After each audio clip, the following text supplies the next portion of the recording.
Welcome to this live edition of the Michigan Bros Grow Show. And today, what we have is we have a returning panel of members. Just come on through and kick it with the boys. You're looking at Mr. Spartan Grown himself there, Mr. Livestream this evening. He's just coming off doing a long tour over there on Growing with My Fellow Growers. Shout out to Shane and the panel over there. Fellas, what's up, man? How you doing tonight? It's a bummer that I had to miss Shane's show. I got invited to a Magic the Gathering card draft, so that's what I was doing, Spartan. So I hope you guys had a good time. I had to ditch out on my buddies to make this one. Thank you for joining us, Eagle. Old man, I think, is in the bathroom. Spartan, I appreciate you guys. Thank you for joining us. Hey, Bolish says he needs an invite. All right, I'll hook him up. I was just frantically doing it because I was going to rush, so I might have missed him. No, we had a good time over there. It was all about IPM, so I just sat back and listened to Matthew Gates almost the entire time. He's just so full of information on that stuff. He's just a fountain of knowledge. I love listening to him. Tonight was all about Matthew's their the expert IPM. at IPM. Yeah. He's definitely got the information that we're not finding anywhere else. So good looking out. Thank you, Matthew.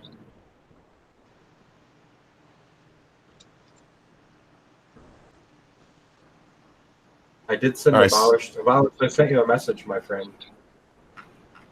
I want to shout out some people in the chat right now. We got Bad Bunny Nutrients in there, Silver Squirrel Farms. We have Canna Kitten. We have, we have Darian Smith. What's up, Darian? Amber Huntley, first timer. Hell yeah, man. So, what's going on? And everybody is week this week. It's getting pretty hot out there, man. How y'all been doing? You got some outdoor shit going? Got some indoor temps you're dealing with? What's happening? My crescendo is stacked, man. Day 27, my buds are probably 10 inches tall. Maybe internodes are stacked maybe an inch away from each other. Really, really excited. It's supposed to go to 9 or 10 weeks. So the early development in that shows lots of frosts. And I haven't gotten really any terps on it like a stem rub, but I'm really excited to see what it does. Yeah, I thought that those pictures you shared of it looks like they're stacking pretty nice, and you should have a pretty good harvest coming out of there. I've got a couple outdoor. I went out there on Saturday, and of course I'm out there 10 minutes, and the whole earth opens up and drops water. It's never ending on top of you. But I was able to get 6 poles set around my 2 plants, and then we came back later and we put up some scrog nets. So we're gonna try scrogging them out and do a double scrog outdoor and see what that turns into. I'm trying to just eliminate all that larf. There's so much larf on the outdoor. And the scrog will help hold the buds up. One thing I think people overlook when they're doing outdoor plants is your plants will grow in a way, typically they'll hold themselves up just fine. But when you get a rainstorm and you get all that water weight on your plants, that's when your branches will all break. So the scrog really helps with that stuff. Yeah, especially late in the season, if you got big buds on there, they're like sponges. They'll just soak that up and it gets so heavy. You need to have all the support you can get, especially late stages, especially in Michigan. If you get, trying to get to anything past 9-10 weeks, good luck. Yeah, we're generally running flower into October, and we're getting a lot of rain down here. The season's changed so much in like the last 10 years. It's just weird. I never will plant before June 1st because I've been alive when we've had frost that late, so the plants are worth a lot to me. So I just wait till it's for sure in the ground. Yeah, I waited till second week in June. I farmed in Michigan for a minute. If my feet aren't warm in the soil when I'm planting them, or they're not cold, right? I do the foot test, man. If my feet are cold, I'm not putting them in. Yeah, perfect. Because you're just going to shock the roots anyway at that point. Right. When you're trying to germinate seeds, a lot of times they won't germinate until the soil reaches a certain temperature. That's how they know that it's the right season and stuff like that. And you'll have a really poor germination rate if you try to start too early in the year.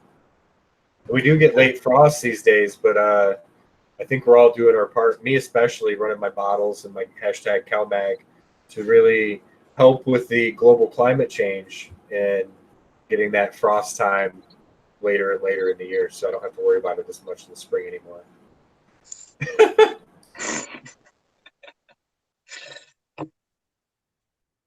Well, we're all glad you're out there doing that for us, Sequence. We got a question already too, Sequence. You see that one? So we had a question about ethos. I don't know what insight in particular they're looking for, but ethos is an informed breeder. Someone named by the name of Amber was looking for information about ethos genetics. If you're interested in looking for genetics, ethos does a job. I'm really impressed by the stuff that we're running right now. I don't want to spread any rumor type stuff, but look into each strain. Different types of genetics have more of a tendency for intersex traits and stuff like that. If you really look into what you're buying before you buy it, so you know what you're getting.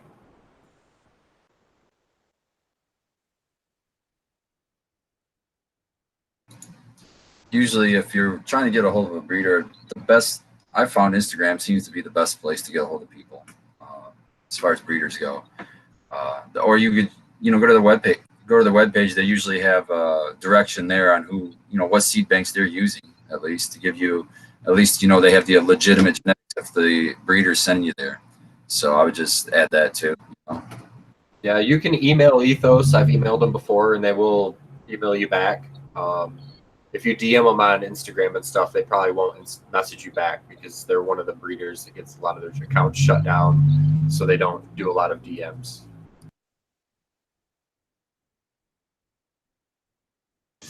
We have another question in chat which says, is anyone familiar with Ace Seeds? Anyone? I have not heard of Ace Seeds. No, never heard of them. No, me neither. Eagle, what are you up to? I saw you just popped more seeds, and you're always running different kinds of seeds. I pop all kinds of seeds. I'm not shy to anybody's genetics. If I think they're worthy of running, I will most definitely pop them. Right now, I'm running a few different strains, probably about 20. I try to keep my menu full. 20 strains. You're a madman. A few. Well, I try. I get tired of smoking the same thing, as I believe most people do.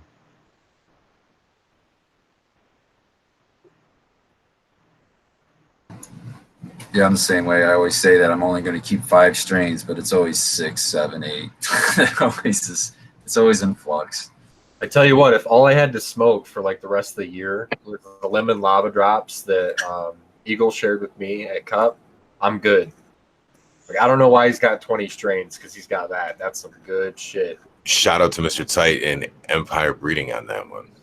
We will be there at Detroit Cup if anybody's going. I'll also have some of that lemon lava drops to smoke with anybody who would like to smoke. Yeah, we're all going to be I up hope there. somebody's going to be there Sunday, man. If you see Eagle, try to smoke his stuff. Don't miss it. Yeah, I think I'm still out on that one, man. I don't know. I don't like the venue. I'm not a big fan. But and doing more than one cup in a year, it gets expensive. Yeah, It definitely can. Yeah, you got to budget for these things now. Right. especially It's easy to with splurge when our hobby is very expensive. Gotta hop on that pro tour, bro. I really wish that they would get MIS. I would, if they would get, we have such a great time at Speedway in Flint. MIS is a bigger, you would think that they could do multiple lines, get people in faster, have a bigger event. Something like that would be awesome. You're still outside, so you're not going to deal with, I'm sure you can still get those event permits or whatever they're called now, where everybody can consume on site. I really hope they go for a big venue like MIS, because if anything, if the last cup has any indication of what it's going to look like, I think it's going to be.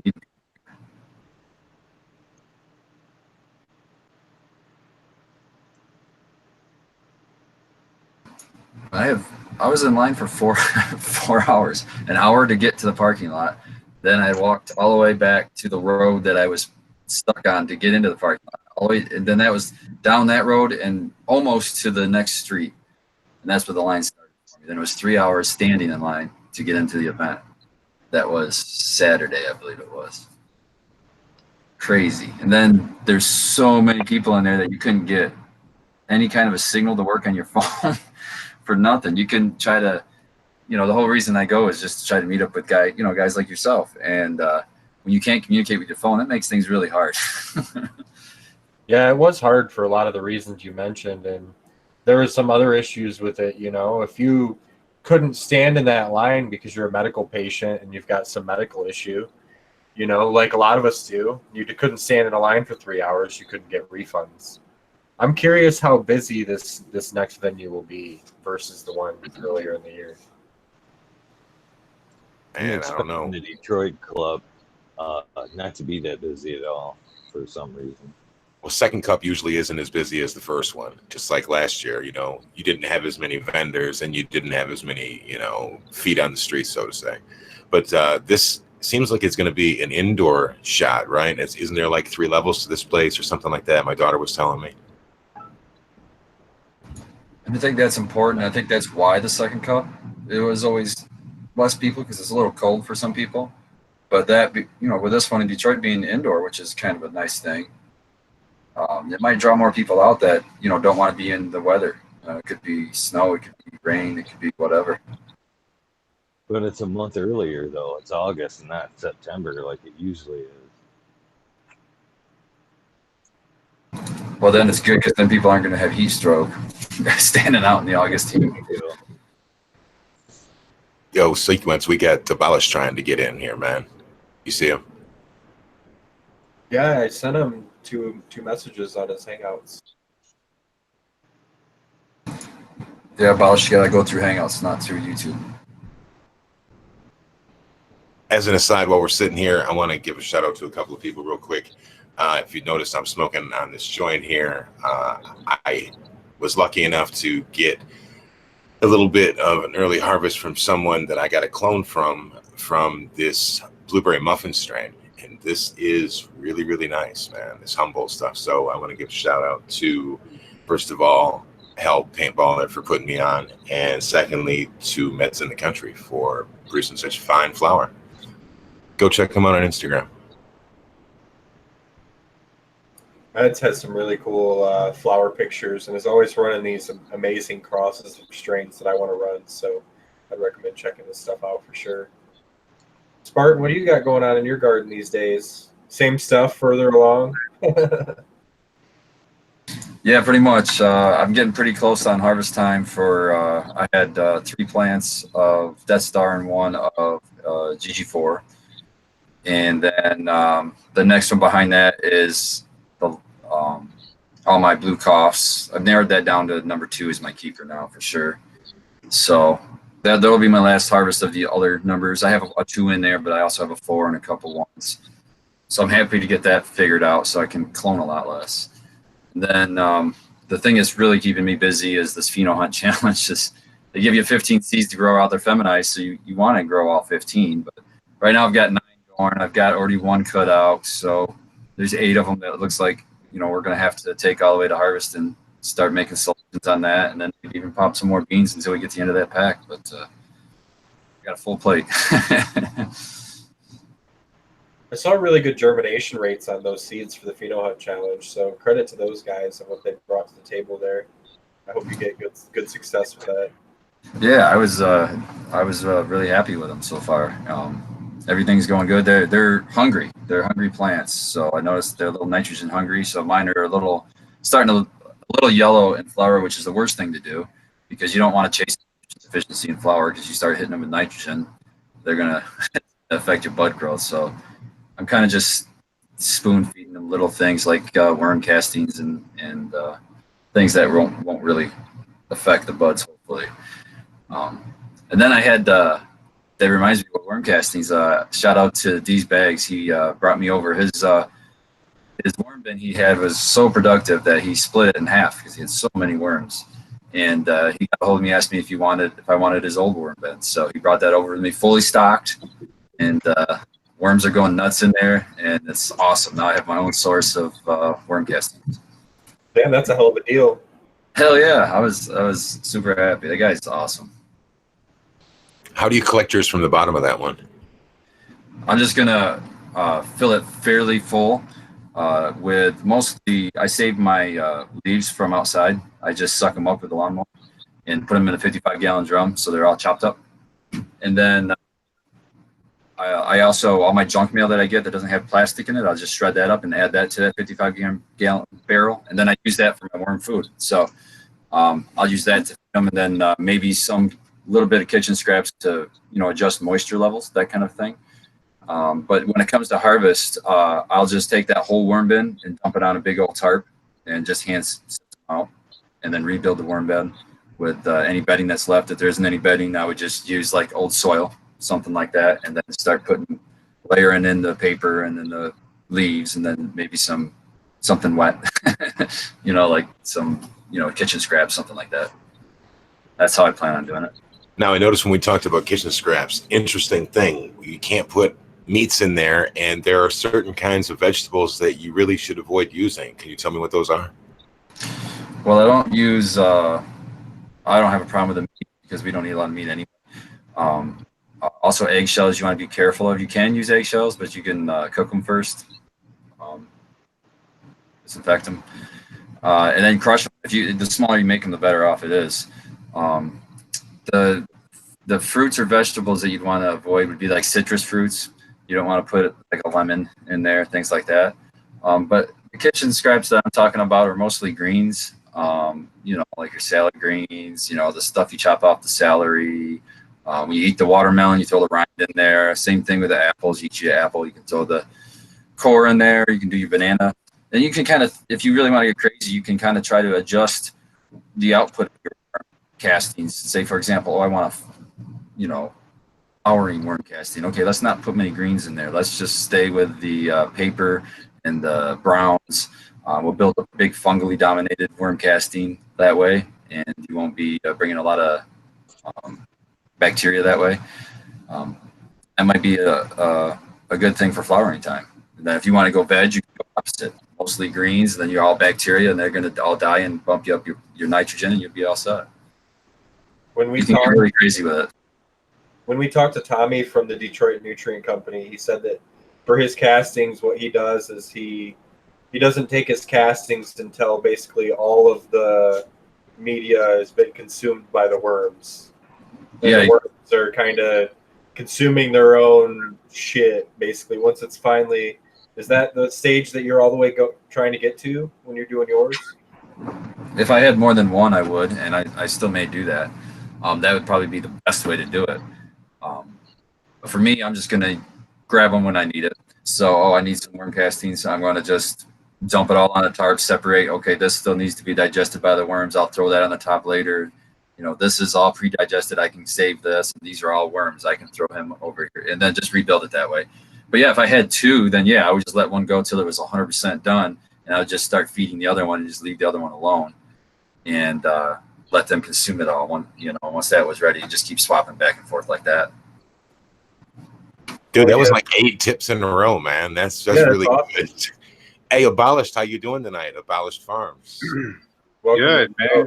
Just been scrambling. It's good. It's my own fault. I used 2 different emails for Hangouts, and you guys were sending it to my business one. Sorry, man. Sorry, I'm late to the party. That's my bad. I didn't even think to look there. I figured we were waiting a second before we started. But yeah, I'm doing pretty good. I got me a couple blunts rolled up. I'm a little lost in the conversation. What are we talking about, guys? Well, what do you got going on in your garden, first of all? Oh, all kinds of stuff. Got my big room. I got my Abolished OG in there, pretty much taking it over, doing the test run of the Bad Bunny and the fish shit in there, and it's going really, really good. I got a bunch of other new genetics I just popped. Got Babel from Mantis Genetics. It's 1-to-1. It's some really dank looking buds, the pictures they sent me. I got a bunch of new stuff from Canna Queen going. I got the Queen White Haze, the Buttercream Haze, and what else did I buy? I got something else up there from her too. I got all kinds of stuff going on in the garden. Depends on what tent you want to go into. I hear that. That's the versatility I'm looking forward to when I add my next room, is being able to run different stuff here and different stuff here, and try different things out, test things out, the smaller environment, all that stuff. How exactly are you doing that test with the Bad Bunny nutrients? I'm just interested what soil you're using, and then you're just using that only for your nutrient, or how are you running things with that? Yeah, I set it up to where I had 3 10-gallon pots, and each one of them has my Baust OG in it. That way, because it's a strain that I've worked with so long that I know when I add something if it makes a difference. Use the same base recipe that I've been using forever, which is basically just starting with Coco Loco. And I have one control plant that just has the regular recipe, because I normally just do water only the first run in that build. And then I have a fish ship pot that I literally just took the sample and pretty much dumped the whole sample on there and then watered it in, because I'm not smelling shit or fish shit every week. I don't like it. It works, but I just don't like it. And then the other one, I have 2 samples of the Bad Bunny nutrients top dressed into it. So we're gonna see. You know, right now they all seem to be pretty dead on even, but the real test is going to be in the flavor of the bud. So what he's trying to say is things are getting shitty at his house. Mm-hmm. Well, what I was thinking is that stuff could be pretty damn awesome for reusing. Like after you're done with that run, could you use the same pot and then just re-amend with Bad Bunny? And Yep. I wonder what the results would be there, because that would be really awesome. That's my hope right there. Because it's only about a 3 to 4 week lifespan on the food, so you can really time that out with that. And I'm really liking that option with them. So I'm hoping it all works out. Right now, it's going great. Yeah, if it works out, I'll be putting a bed in, and that's what I'll be using. Once I build my soil, that's it. I'll just be using Bad Bunny on the top. Maybe do a cover crop and call her good. Still going to need some kind of silica in there. That's the only thing that it's missing. But yeah, other than that. Well, I like to, that's another tip. I like to occasionally get sand. If I can get it somewhere like off of a lake, that's my favorite. But, you know, just get a scoop of sand when you leave the lake or whatever. But, or you can go buy playground sand. But I like to put a little bit in with my worm bed because it helps go through their gut. That's what they use to grind stuff down. But I like to throw them in my pots or my beds too, or brew a tea with it too, because that's so full of silica too. The sand and what kind of minerals. That's a really good tip. Yeah. I just did that with some sand I got from Lake Michigan. We were out in Grand Haven, a little mini vacation, and before we left, we had found somebody had dropped a little container that maybe had goggles in it or something, but they just littered. But I told my son, hey, pick that up. We don't want to leave that trash there. So he picked it up, and it was half full of sand, and he was getting ready to dump it out. I'm like, no, let's just get a good scoop of sand. We'll bring it home. And that's what I did. I put it, sprinkled it over top like a top dress, and then I brewed a tea. And I kid you not, I brewed a 32-hour tea because I wanted to try to push more towards the fungally dominated. And when I came and checked on it after that 32 hours, it smelled straight like fish water, like, oh. So I just said, this is gotta be good stuff. I bet it's full of microbes. That's some good stuff. Yeah, that's a good idea there. I've heard of organic farmers using green sand. Am I saying the right thing? I don't know a lot about organic farming, but are they doing that for the same reason? That's what I have, green sand. Yeah, and the green sand is the best for like you're reusing your soil. Because if you're not reusing your soil, green sand doesn't make sense because it takes so long to break down. But it's full of a ton of different minerals, and like what Skilbo is going on with his living soil bed, that's going to be awesome. That's going to be the gift that keeps on giving, year after year after year. Right. So for me, what I did is I bought the Down to Earth box, and on the back of it, it says green sand is composed primarily of blue-green siliceous mineral glauconite, which is naturally occurring in marine sedimentary deposits. Green sand has been recommended as a soil amendment since the early 1700s due to its unique physical properties. Traditionally, it's used to loosen heavy clay soil. Green sand is able to absorb up to 1/3 of its weight in water to improve the moisture holding capacity of garden soils and potting mixes. Green sand is highly recommended for vegetables, fruits, herbs, lawns, ornamentals, and all types of trees and shrubs. And the ingredients is literally 100% green sand listed as the OMRI. And the application is what? Let's see. For me, for the beds, it was to prepare new gardens, apply 6 to 12 pounds per 100 square feet. I ended up using like 2 tablespoons, the typical measurement that you do for things. But really, really good stuff. Really super, super fine sand. I wish I could. I can hold it up in my hand, but I don't think you can see it. But super, super fine. But you're right. It does take a while for you just wouldn't want to use that for one-time soil. You're not going to be able to get all the benefits and things out of it. So that green sand, are they doing that primarily for silica still, or is that for all of those micronutrients? I would say both. I would say it's probably both. I'm not sure.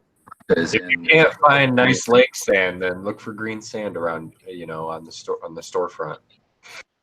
Yeah, it's a nice little slow release, and it's not going to burn your plants. It's like a 1-1-1. It's really, really low. But it'll take 6 months before it's even really active in your soil. At least that's what I've heard. I don't use it because it takes so long. And that's part of the reason why when they do like a super soil, there's that 2-3 months of cooking. It's really the microbes working on all the things in there, like the green sand that's tough to break down, getting that process started. So, the longer you age your super soil, the more plant available nutrients you're going to have for that plant. So it can still be done in a one-run thing if you use it, if you have it started, the whatever you call it, the breakdown process, and you're aging it before you use it, you can still get it to, they'll still work that way. This is awesome info for the listeners and the viewers. I want to thank you guys for sharing some of this stuff. My little noob questions on organic farming, because I don't have a lot of background knowledge on it. And really, when shit hits the fan and the apocalypse happens, I don't have my bottles, so I need to learn how to cook eggshells and grow my weed. Just never forget that the plant has grown unassisted for, we know, 10,000 years. So, it wants to do its thing. Just get out of its way, give it the little bit of shit that it needs, and just watch it die gracefully and don't kill it prematurely. The problem is that the people is we fuck it up. To be honest, we try to push the plant harder than it wants, and we mess it up one way or another. Almost always. If we just left the plants alone, they'd grow a lot better. But that's so boring. Right? Then I'm not loving them enough then, right? God. I can't just watch them. I love them enough when I'm smoking them. So there they go.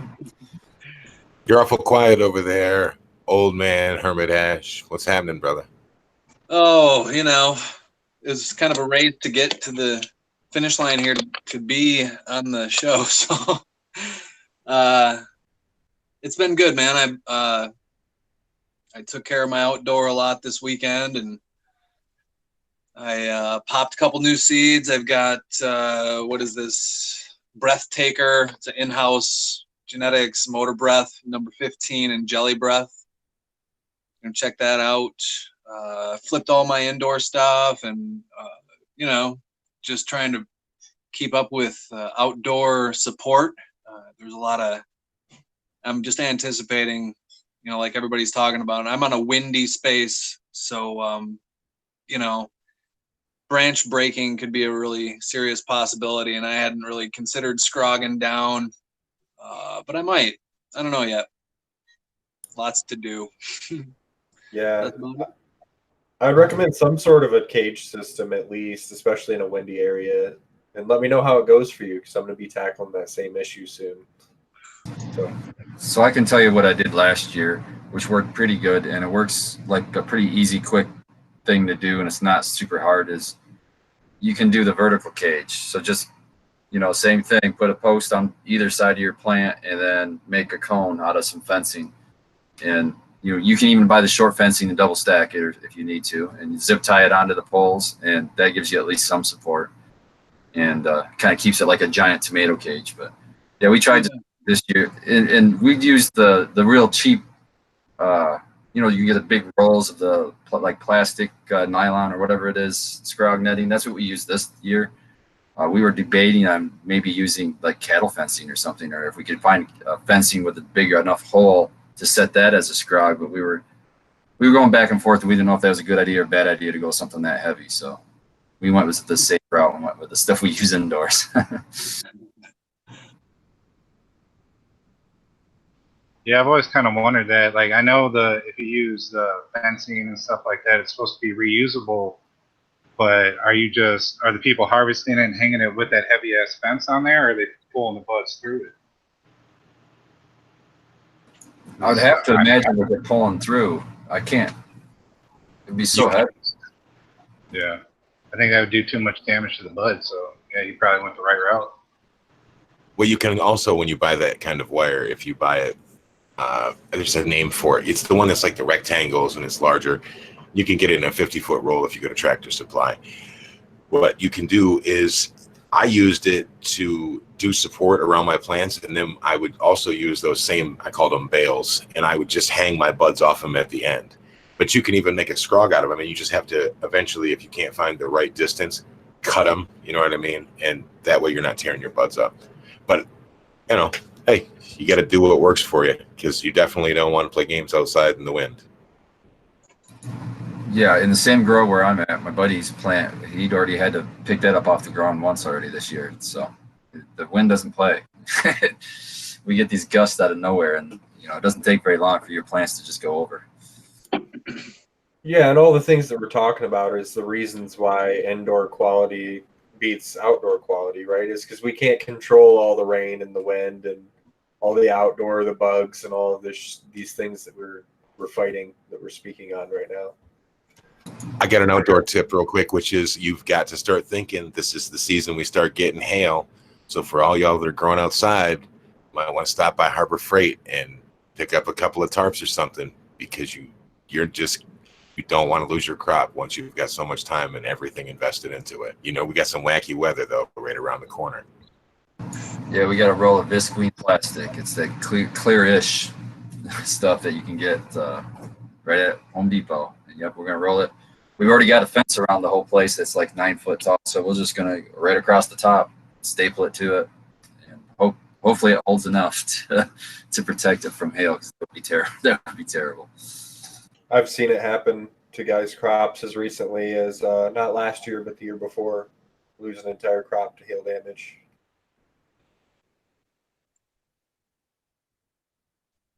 So it's about that time of the year. You guys you outdoor guys are starting to show sex, right? Wasn't the hemp guys that are growing starting to show right now? Like, is everybody worried about that? It seems like we got a lot of first-time rec growers outside this year, so there might be a lot of pollen flying around. I could see that being a concern, definitely in more dense areas. Where I am, I don't have a lot of growers around. I live in the middle of kind of some farmland, so I'm pretty isolated from that. But I could see in a more urban setting or a more suburban setting there being a concern for pollen all over.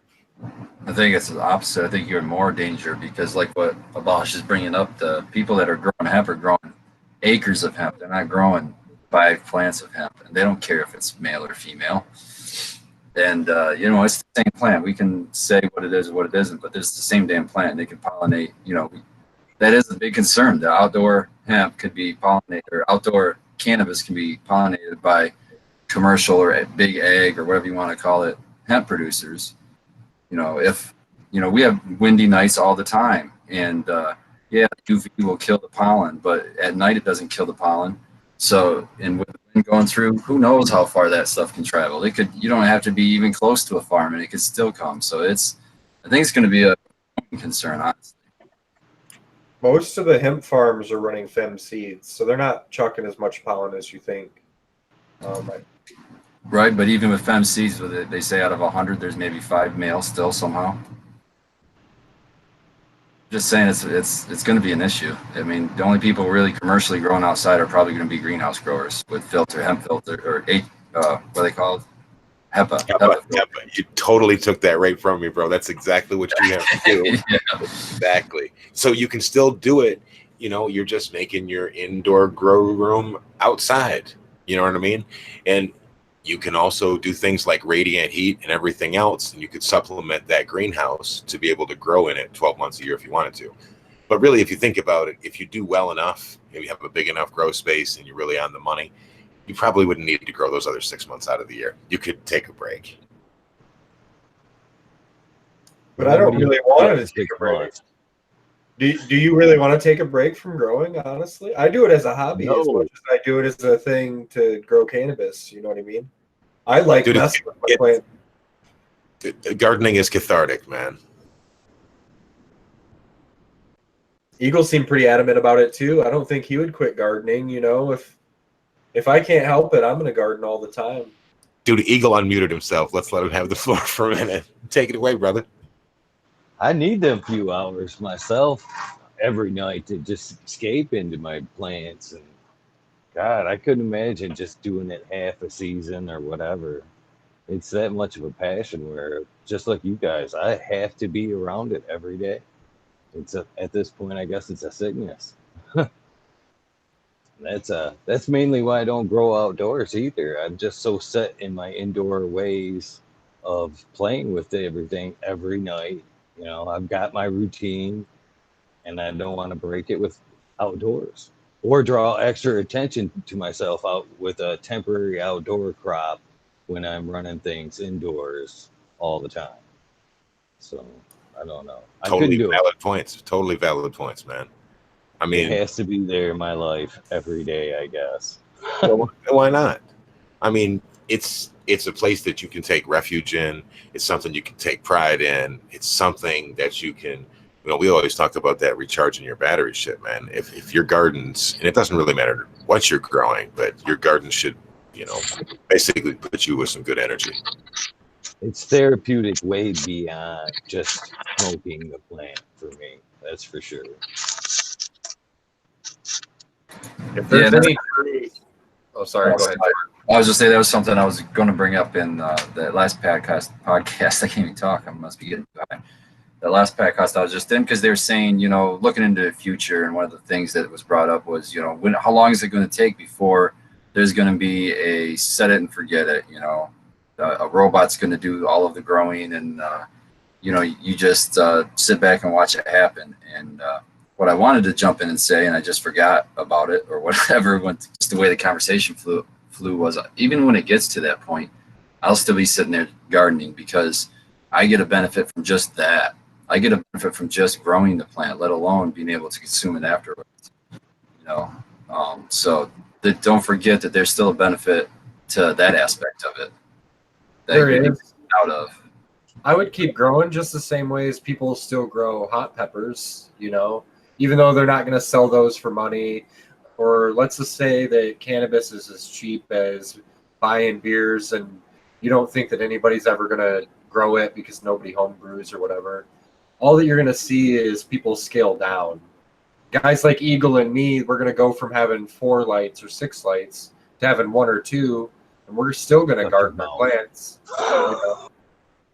I mean, you know, if you can't use your room with your patients and help to supplement the cost of running a room that has that many lights, then, you know, scaling down and doing it at a hobby level, I think, is inevitable for a lot of us. But I don't think that many people are going to quit.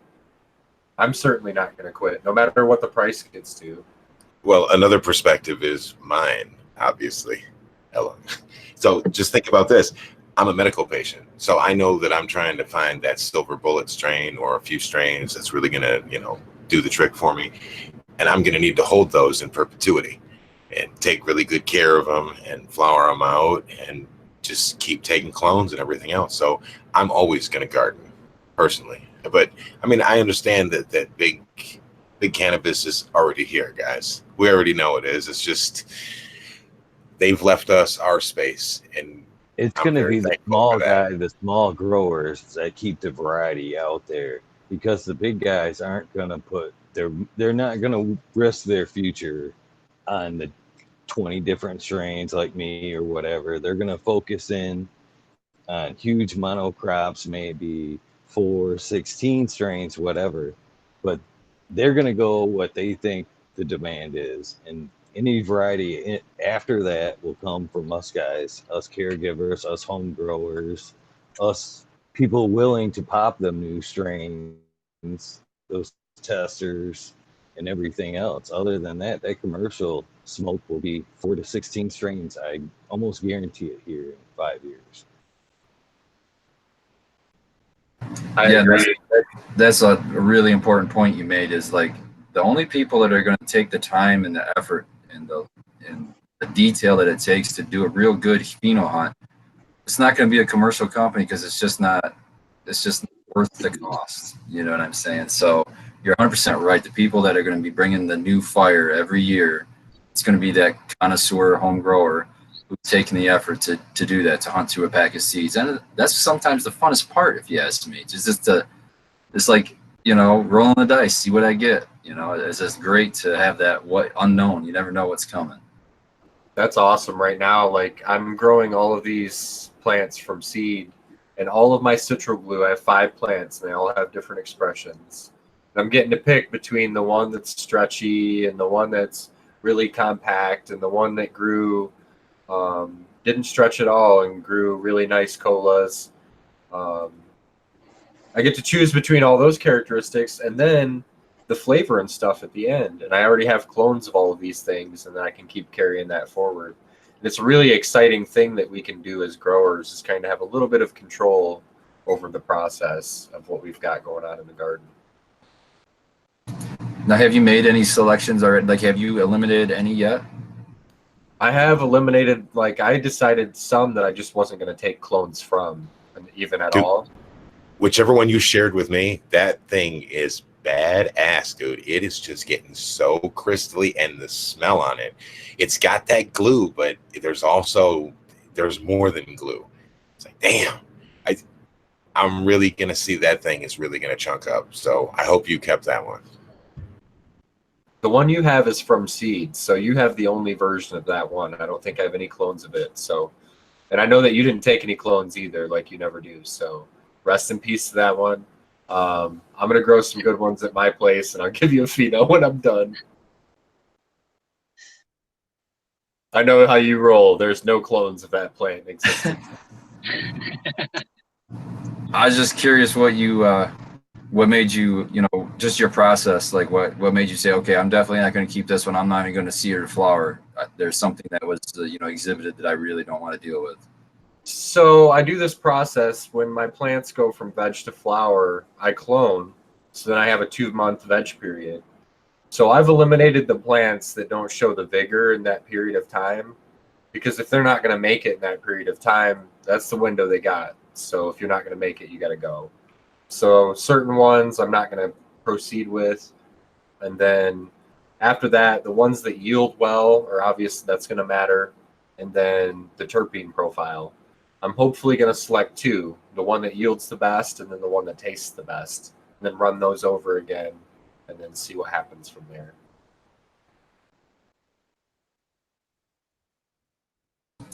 It sounds like a similar process to me, but I don't like doing any eliminations until at least I've smoked it, because the whole outlier, Subcool talks about this a lot, the whole outlier theory that, the one that may not be the most vigorous, in the genome of cannabis, the plant that is the most vigorous is hemp, the low THC. So what you think you're selecting for when you see a plant that's growing very vigorously, very well, might be more hemp dominant instead of, and less cannabis dominant, if you want to make that distinction.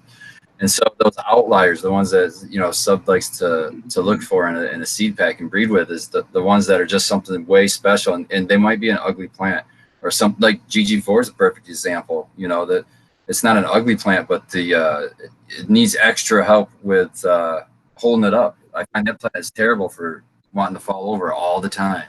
Right, So- right. And I agree with what he's saying, but that's more from a breeding perspective, right? You can choose that smaller plant because it tastes better and then breed that into a larger plant. But in my scenario, if that plant's going to be too small when it's got to be bigger, then it's got to go. You know what I mean? And you don't have to pick the biggest one because that's usually the stretchiest one. You're usually kind of picking something in the middle there. But so it kind of does seed both of those points or it takes them all into perspective. I get it. There's a third point though. The third point is if it was medicine for you, you could also choose to make that a second step in the breeding process, a pre-breeding, so to say, where you could take your two shortest plants and breed those together until you increase stature, hopefully, and then find the cut amongst those that's closest to the side you're leaning for.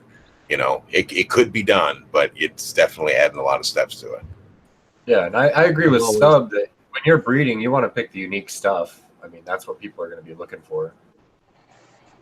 I'm I've always found I'm that, just saying, don't throw it away until you smoke it, because even if it's a low yielder, it could be the very best smoke you've ever had in your life. And it might be you only grow one of those plants every cycle or one of those every 3 cycles, but it might just grow for your own head stash. I'm just saying, you never know what that's going to be until you smoke it. I've always found that the last one to sex for me, male or female, has always been my highest THC plant. So I've always tend to keep or set that one aside. And then from there, I like something that's bushy but not a slow grower. Are the ones I tend to keep around. Something I don't have to work the plant as much.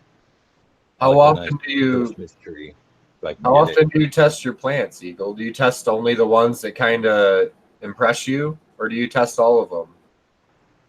No, just the ones that impress me. It has to really, raise some eyebrows for me to run in and get them tests, or something that I'm thinking about working with in some kind of way. It's just too much to have everything tested, and with as many seeds as I do pop, it has to stand out for me to run and get that test. So pop I'm listening to him over here, and I'm thinking to myself, I wonder if Eagle keeps journals. And if he does keep journals, how tall would the stack of notebooks be for as extensive and as many hundreds of beans as you pop every single year, brother? Like, your data point collection must just be like crazy off the charts, man. I do keep journals, and this one right here is just 2019. And I bet you, well, I guess it starts in 2018. I get 50 strains in here, I bet you, easy, that I popped in the last year and a half. I wanted to ask Abolished about this because he was sharing a bunch of pictures with us. He's got pictures that kind of journal all of his grows over the years, and he's growing Abolished OG that he's grown for a long time. And I was wondering if he journals or photographs that strain all the time, if he's noticed a difference cloning that over the years.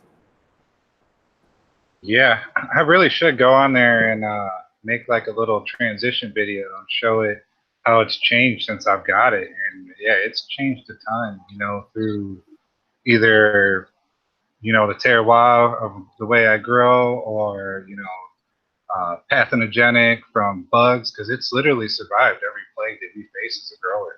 It even survived the dreaded russet mite. I got it all documented. I can show you guys. I'm going to make the video. But you can definitely see it. It's awesome to learn the legacy behind legendary cannabis strains. So I think you should do a video on yours, maybe on your channel. Mm-hmm.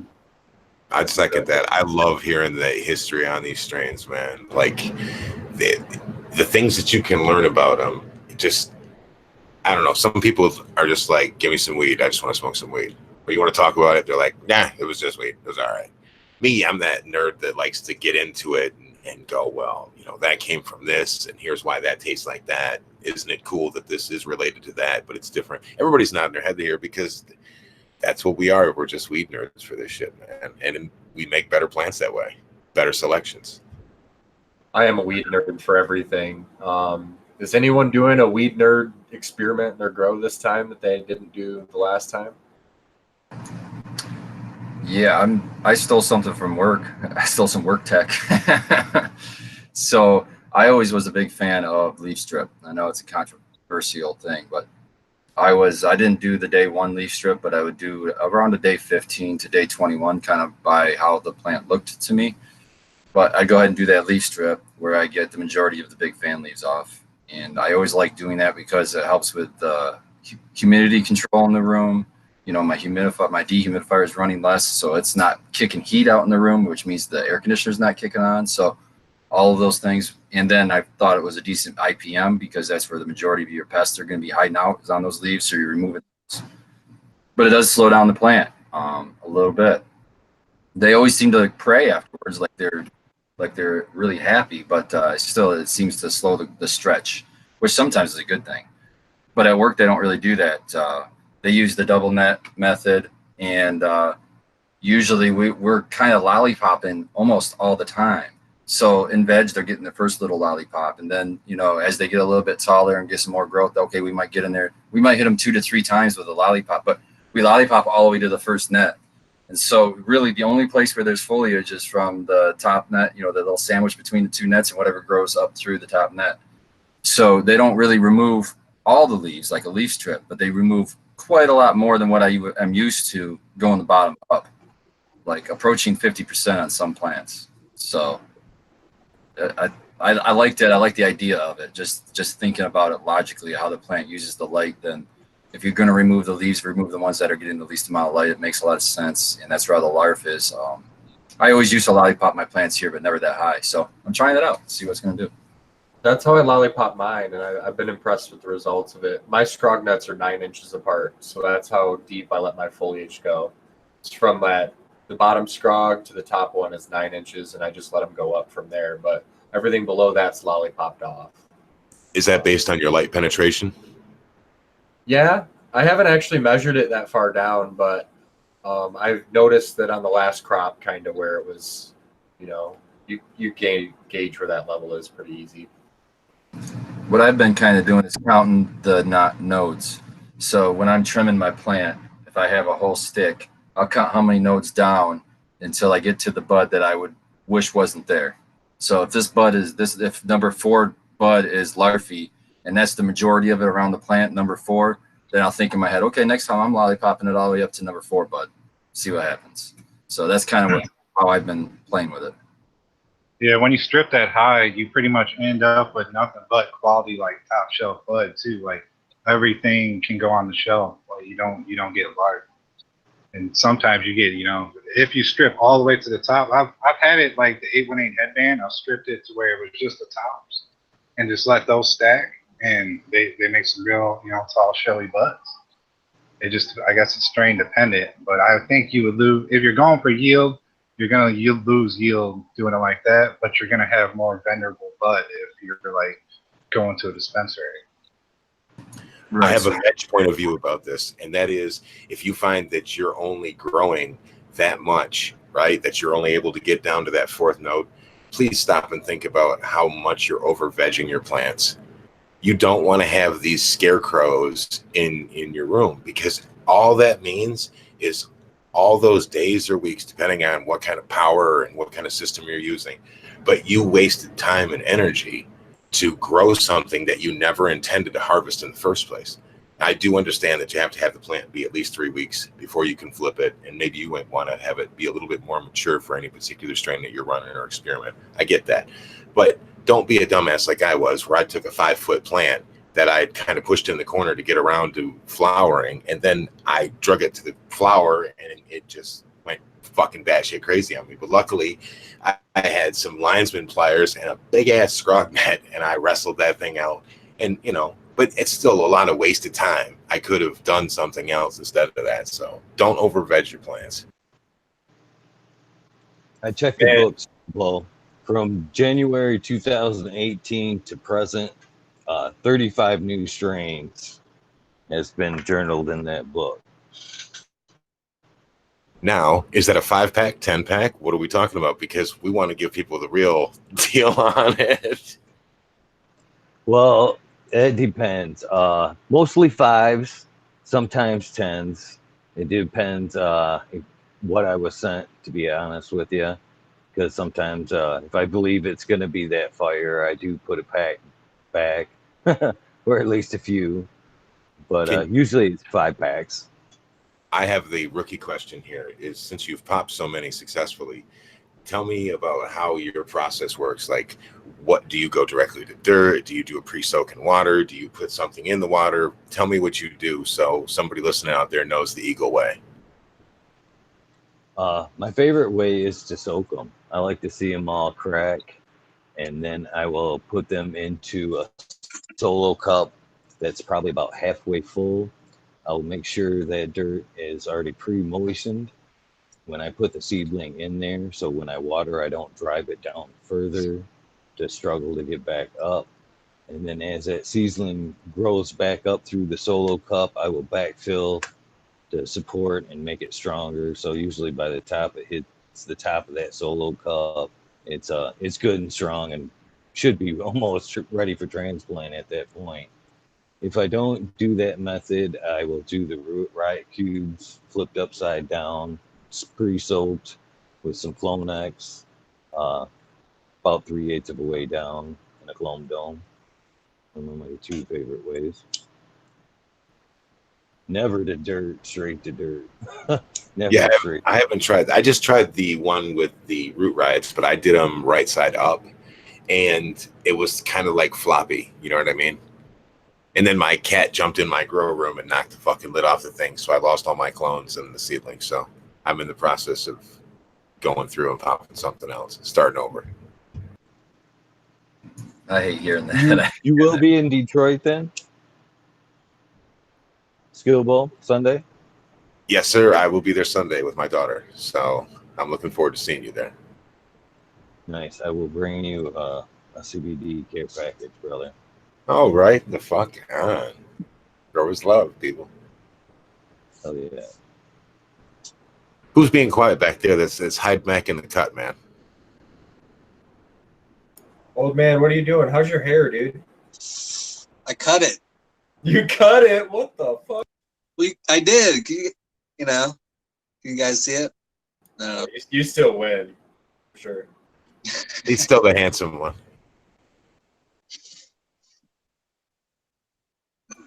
Old man probably hit or smoked a joint full of hash, and he's just sleeping on his couch.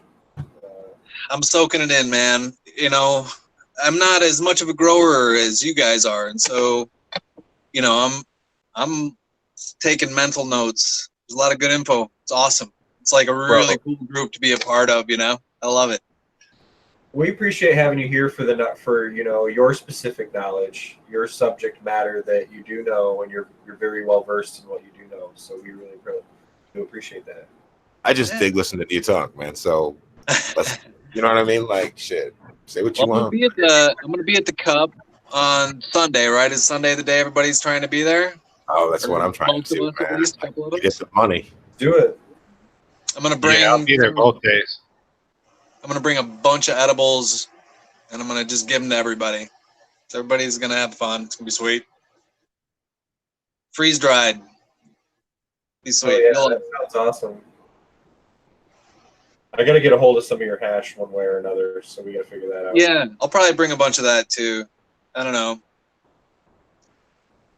Yeah. I think everybody's gonna be super baked. You know, it's gonna be one of those days you end up wandering around kind of because everybody's just smoking all their good shit with you. It'll be good.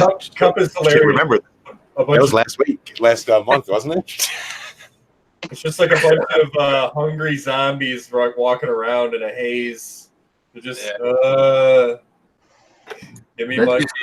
That's usually day 2 for me. That's me still trying to get over day 1. Is anybody going to the HempCon in Clio like 2 weeks later? No, but I am going to go to the one that's on the west side of Michigan. I can't remember the name of it. There's also Kushstock Camping. Is that the one? They actually just canceled that on us. All right. Ah, bummer. Yeah, it's a real bummer. I thought that was going to be awesome. They're still doing one in California, though, if you want to fly out there, I believe. It seemed like they were trying to bootstrap it. They were trying to get volunteers for things and all of that type of stuff. So they must not have gotten enough support. Who knows?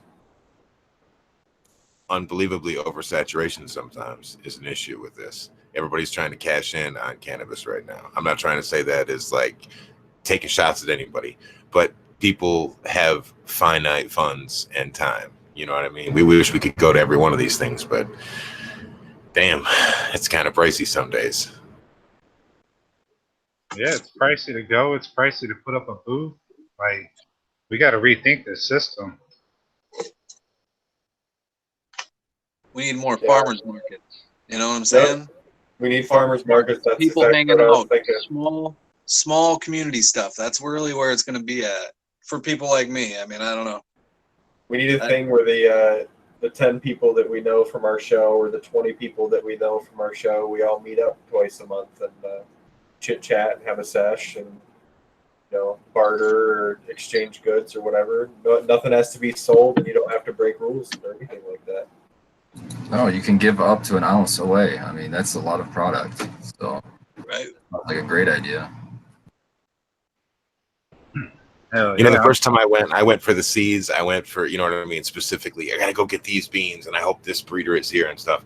But every other cannabis event that I've gone to has been about who I can go run around this virtual cannabis mall with. You know what I mean? And just like, let's go kick it. And you know what I mean? Let's meet up with some rad fucking people and smoke some really killer stuff. Working the cup stuck. I much rather would run around and party with buddy any day than stand at a booth. It was nice that when you worked a booth because I knew where to find you. And part of the problem with Cup, like Spartan spoke on, is we tried to meet each other and could never speak to one another because our phones wouldn't work. And if your phone didn't work, I just knew where you were standing, so I could go find you. So that was really nice.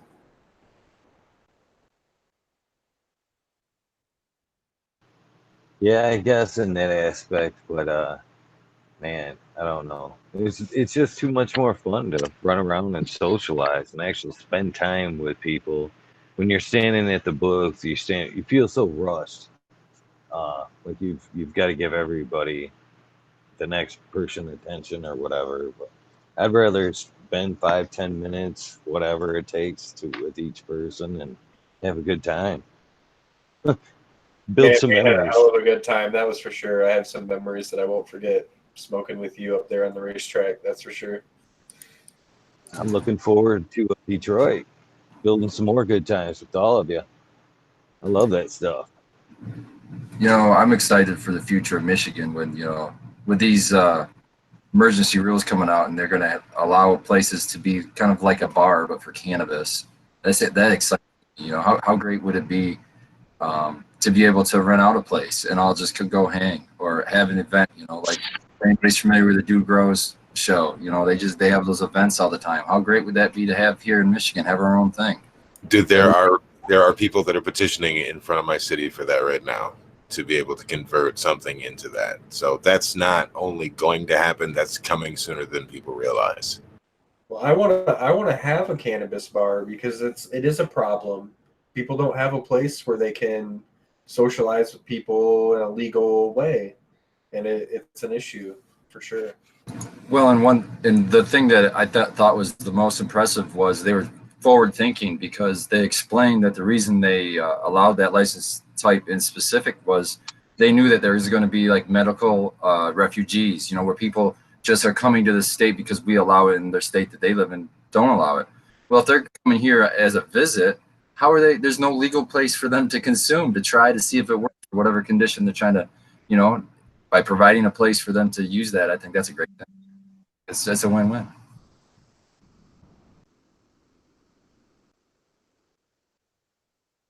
Yeah, that's another good point. I hadn't considered that about the medical refugees, but we definitely need to consider that the availability is the main concern, and it's good to see that now there's emergency rec rules out there and stuff like that. Because I was just asked today, when do you think that people will be able to purchase rec goods in Michigan? Well, I've heard I like to follow on, I think they do have a YouTube channel, and I believe it's Facebook also, is the Cannabis Legal Group here in Michigan. And they release a YouTube show every week and kind of go over the changes in the laws and things like that. And sometimes it's a little dry, but it's worth listening to at least one time through. And I believe they interviewed somebody, it might have been the director. But what they were saying was they wouldn't be surprised if there was, they said as early as December of this year, which surprised me. But who knows? It seems like they're moving pretty quick with a lot of things. If you go to the BMR's website, you can actually sign up to be on a newsletter where any updates, they just will send you an email. And in those emails, they send you lists every time they approve people's licenses. And I sometimes will flip through theirs. And a lot of those lately have been ones that have been denied by the board previously. Well, they canned that board, and this new board is just letting these people through. So I don't know what's changed, but it seems like things are going a lot smoother. So it doesn't surprise me if we could see it as early as this year sometime. That's some awesome info, Spartan. I really appreciate that. We had someone in the chat ask what website that was again, or what YouTube channel that was. Sorry. It's called the Cannabis Legal Group. Cannabis Legal Group. Thank you. Yeah. I got a little bit of bad news to go with that. I don't know how much it weighs, but I actually was just talking with the owner of one of my local dispensaries, and he said he's hoping for 2020, but he's wouldn't doubt it if it's going to take until 2021 before they'll actually have rec sales because the way things are. But hopefully he's wrong. Yeah, it's definitely been tough for businesses and to start in the cannabis market in every state. Basically, every state tries to resist as much as they can before they allow things to happen. Somebody tell me how many plants you can grow legally rec right now, since you do not have access any other way. Somebody out there listening is going, well, maybe, shit, I was kind of waiting for the store to open, but fuck that, I can get a couple of harvests in before we go. So somebody wants to do this. What can they legally look at doing? They can grow 12 plants. They can, if they wanted to grow the maximum amount, I would say they could go 12 plants outdoor. And I will tell you, I've had a lot of friends come to me and ask for clones, and I helped them. I got them clones, and they're running 12 plants outdoor. A lot of people that never grew before are running 12 plants outdoor this year. Cannabis is becoming a lot more mainstream every year, I bet. I would recommend reaching out, finding a caregiver, and getting a medical card and giving them the 12 plants and just making sure you have quality meds. And they'll probably have meds for you right there and then just for the plant count. I got to disagree with you, Abolish, on the rec thing, though. I fully want to see it take as long as 2021 to fully kick in and everything. Anything else, any speedier than that, will be big business ready to steamroll over all of us. If we can slow it down and get it to 2021 to where we can slowly get our feet up, pull ourselves up slowly by slowly, maybe we can get our foot in the door here. But if not, if it's December, we may all be too late to get our foot in the door. It's true. With the new rules, we actually stand a chance, but we do need, until 2021, to get up get the groups together, get the funding together to even compete with these guys. Well, like we talked to Matt from Mitten Canico, shout out to Michigan Matt, and he admitted that there's significant hurdles for somebody to try to go from being a personal caregiver to starting a commercial operation. It's really hard. Yeah, and even to work in the field, the first thing you have to do is fill out a paperwork dropping all of your patients. You cannot be a caregiver and work at a commercial grow. I mean, I can somewhat see where their reasoning was. Maybe they thought they didn't want the cross between the two, but they're allowing it. Right now it's completely within the law for a commercial grow to get clones from a caregiver. You can't be a caregiver and work at a commercial grow. You know, it's To be the downer here, though, Spartan, but I've heard many stories already of caregivers like yourself that's made that crossover, help get things going, and then that automated system that you referred to earlier has kicked in, and now they don't need all these growers that initially they switched over, helped out, and now they're already being thrown to the wayside early on. How do you feel about stuff like that? I mean, what do you do after Rec's been done with you and automation stepped in? So from the business aspect, you have to, I 100% agree with you first and foremost, because before I even was thought about, you know, finding a commercial job, I looked into it, and that's what happened out west. You know, I always look out west. It seems like everything starts there, and we follow the trend, you know. And that same exact thing happened in Colorado, it happened in California. It's happening here in Michigan too. That's why I was really picky on who I decided to team up with. And just that aspect, saying team up with, that's a whole nother mindset, because once I met these guys, and one, I already knew Matt from before, and so he was already a personal friend of mine. But once I met Steve and Josh, who I work with there too, it's like we are a part of the team. It's the first place I've worked in my entire life, and I'm 41 years old, where I actually felt like my input is valued just as much as anybody else's, and we're all on a team looking at the same goal, kind of a thing. So just to have that is precious to me over anything.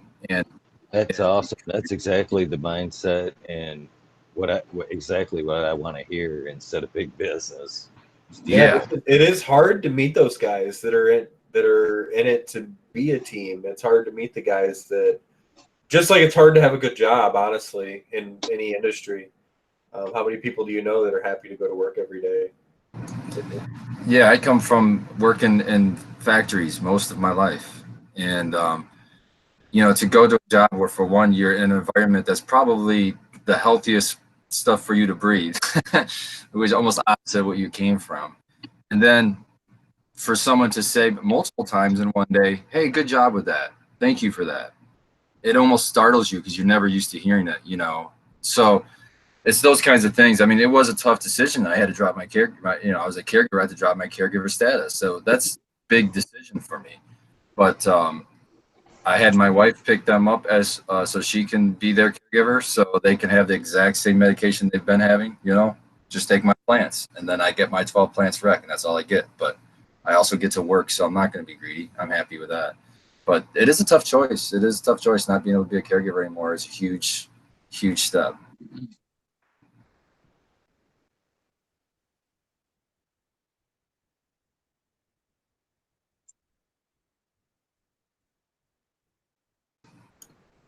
But it's definitely something that I'm going to have to consider as I grow in my the scale of my grow, I guess, because I'm adding lights every time and all of that, those types of things. And I've looked into the legislation as far as starting recreational licenses and stuff like that. So the more information I know, the better. So I appreciate learning that stuff. Yeah, the rec side does seem like the best side. If I were a small time trying to go big time, I would really strongly look at that. A lot of people are looking at micro business, and I think micro business is great, but a better route would be to just get what's the lowest? Is it great? Is it class A, or is it my backwards? Whatever the lowest just plant count license you can get, because my reason for that is because that's only one business you have to figure out. You know, you're just a grower. You already know how to do that. All you have to do is, you know, market yourself and get your flower to where you want it to go at the price point you want. If you do a micro business, now you have to be a grower and a processor and well, you don't distribute. I guess you distribute to the public distributor too, all in one. And that might be a lot to take on for one person, you know. I've Unless you heard get- also with the micro grow that you could set up as a bar type, like you were talking earlier, where you could serve your patients right there. Yep, you're right. You're 100% right. And so can dispensaries, though. So, but yeah, a dispensary or a micro business can do that. Would be really awesome. How great would that be? You know, you have a grow in the back, then you got your processing facility, and then hey, you can process your own extracts, if you know, and then you could have your dispensary out front selling your flower and your concentrates at a dab bar or at a flower bar. Yes, me, that's the From- dream right there. Yeah, that was basically from field to table. Yeah, and it's all one closed loop. I mean, you could get crazy with it and say put it all under a greenhouse and growing right in Michigan's earth and getting the terroir and everything. You get real fancy with it. You could go as craft as you want to get. That's where I hope to be in a couple years. Well, a At couple that years. I point, want to you be could there a almost year. charge a few extra bucks. I'm sorry, Aval. Let's go ahead. No, I was just saying that's what I want to. That's where I want to be. You know, right there. You know, doing everything on my own property. I know I can handle the workload. I've been doing this shit for years. You know, I'm ready for the license. Let's go. I mean, how neat would that to be to take somebody from the bud that they're smoking to a plant behind glass? It came from right there. That's exactly the source of what you're smoking. There's a genetic clone of what you're smoking right now. Yeah, No, I not mean, even just that. It in flower, just behind glass. Not let them in the room, but let them see it behind glass. Here you go. If you're in I a love- greenhouse, you know, set up outdoor tours and everything. You got your. It's the vineyard setup. Since we're going all George Jetson futuristic with this shit, we could also do tissue culture of said plants and said phenos. Well, you know, that's where I think the future is. That's where if you're a kid in school right now wondering what do I want to get into in college, if you have any interest in plants or genetics, learn how to do tissue culture, because that's how you save a lot of these old strains or these old clones that have been passed down and passed down and passed down. That's how you get rid of pathogens, and that's how you store tons and tons of genetics that don't count as plants in a plant count state. It's a really important thing.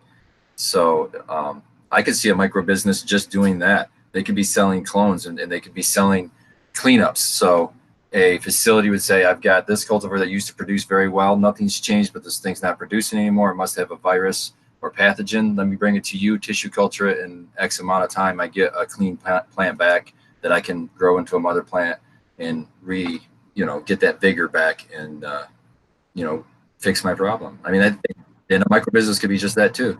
The micro business is so cool because it's so versatile. It could be so many things. Is that accessible to the average Joe and Jane in the streets right now? Tissue culture to basically save that one prime medicine that's been around forever. Is that something that we can do now? Are there kits that they sell or anything like that? I know I've seen tissue culture kits, but I don't know the process. And that's one thing I'd like to learn more about. You know, if I could get 5 extra seconds. Summertime's terrible for me. I got too much going on. But wintertime, when I start having a few extra minutes to research into it, I would really like to see if it's something I could do at a home scale. Because I know you have to be really sterile, which that's not really possible at home. Or maybe it is. I just haven't looked at it. But I would like to look into. I think tissue culture is a powerful thing. I really think it is, especially when you're dealing with plant counts. And unfortunately, plant counts matter here. So. Wasn't Tissue Philo culture is doing popular. a leaf pressing? I was What was gonna that? say you get a single use one on Amazon for $20 if you want to experiment. yeah, I you thought can tissue culture. Philos was doing it from leaf pressings. They were taking pressings of the plant and could restore it from that. You can restore it from just about any cells of the plant. So yeah, you could take a piece of leaf, you could take a piece of stem. But basically, anytime you're pruning your plant, you could take some of that material and put that into a almost permanent, we'll say, stasis in your refrigerator. And now you've saved that genetic, and it's going to stay that way, hopefully, if it doesn't get infected by anything.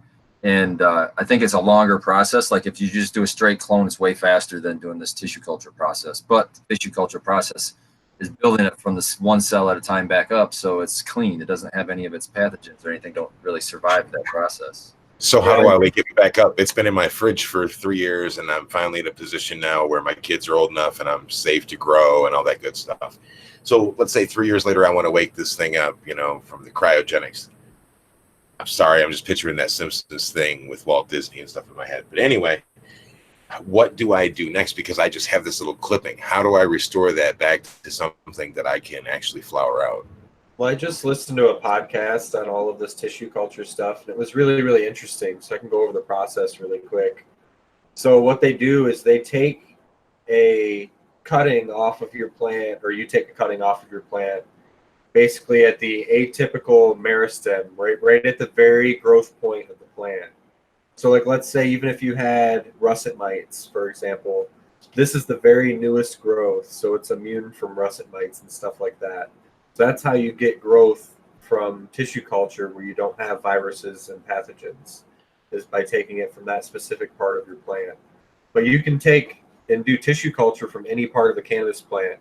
I know Finger Lakes Finest asked if you could do it from dry material, which I'm not sure. But you can do it from the flower. You can do it from roots. You can do it from stems, leaves, shoots, roots, everything. And they take a sample of that and they put it in a nutrient solution in a test tube. And basically that will grow into a small plant. And then eventually you'll get to about 3 nodes. They said you take a clone off of that, basically, of those 3 nodes, and then grow that into a plant. And it does take longer than growing a traditional plant, but it cleans it up.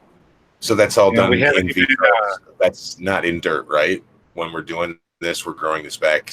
Where are we doing this at? Are we doing this at our house? Are we doing this in the lab? And they're going to mail me some shit.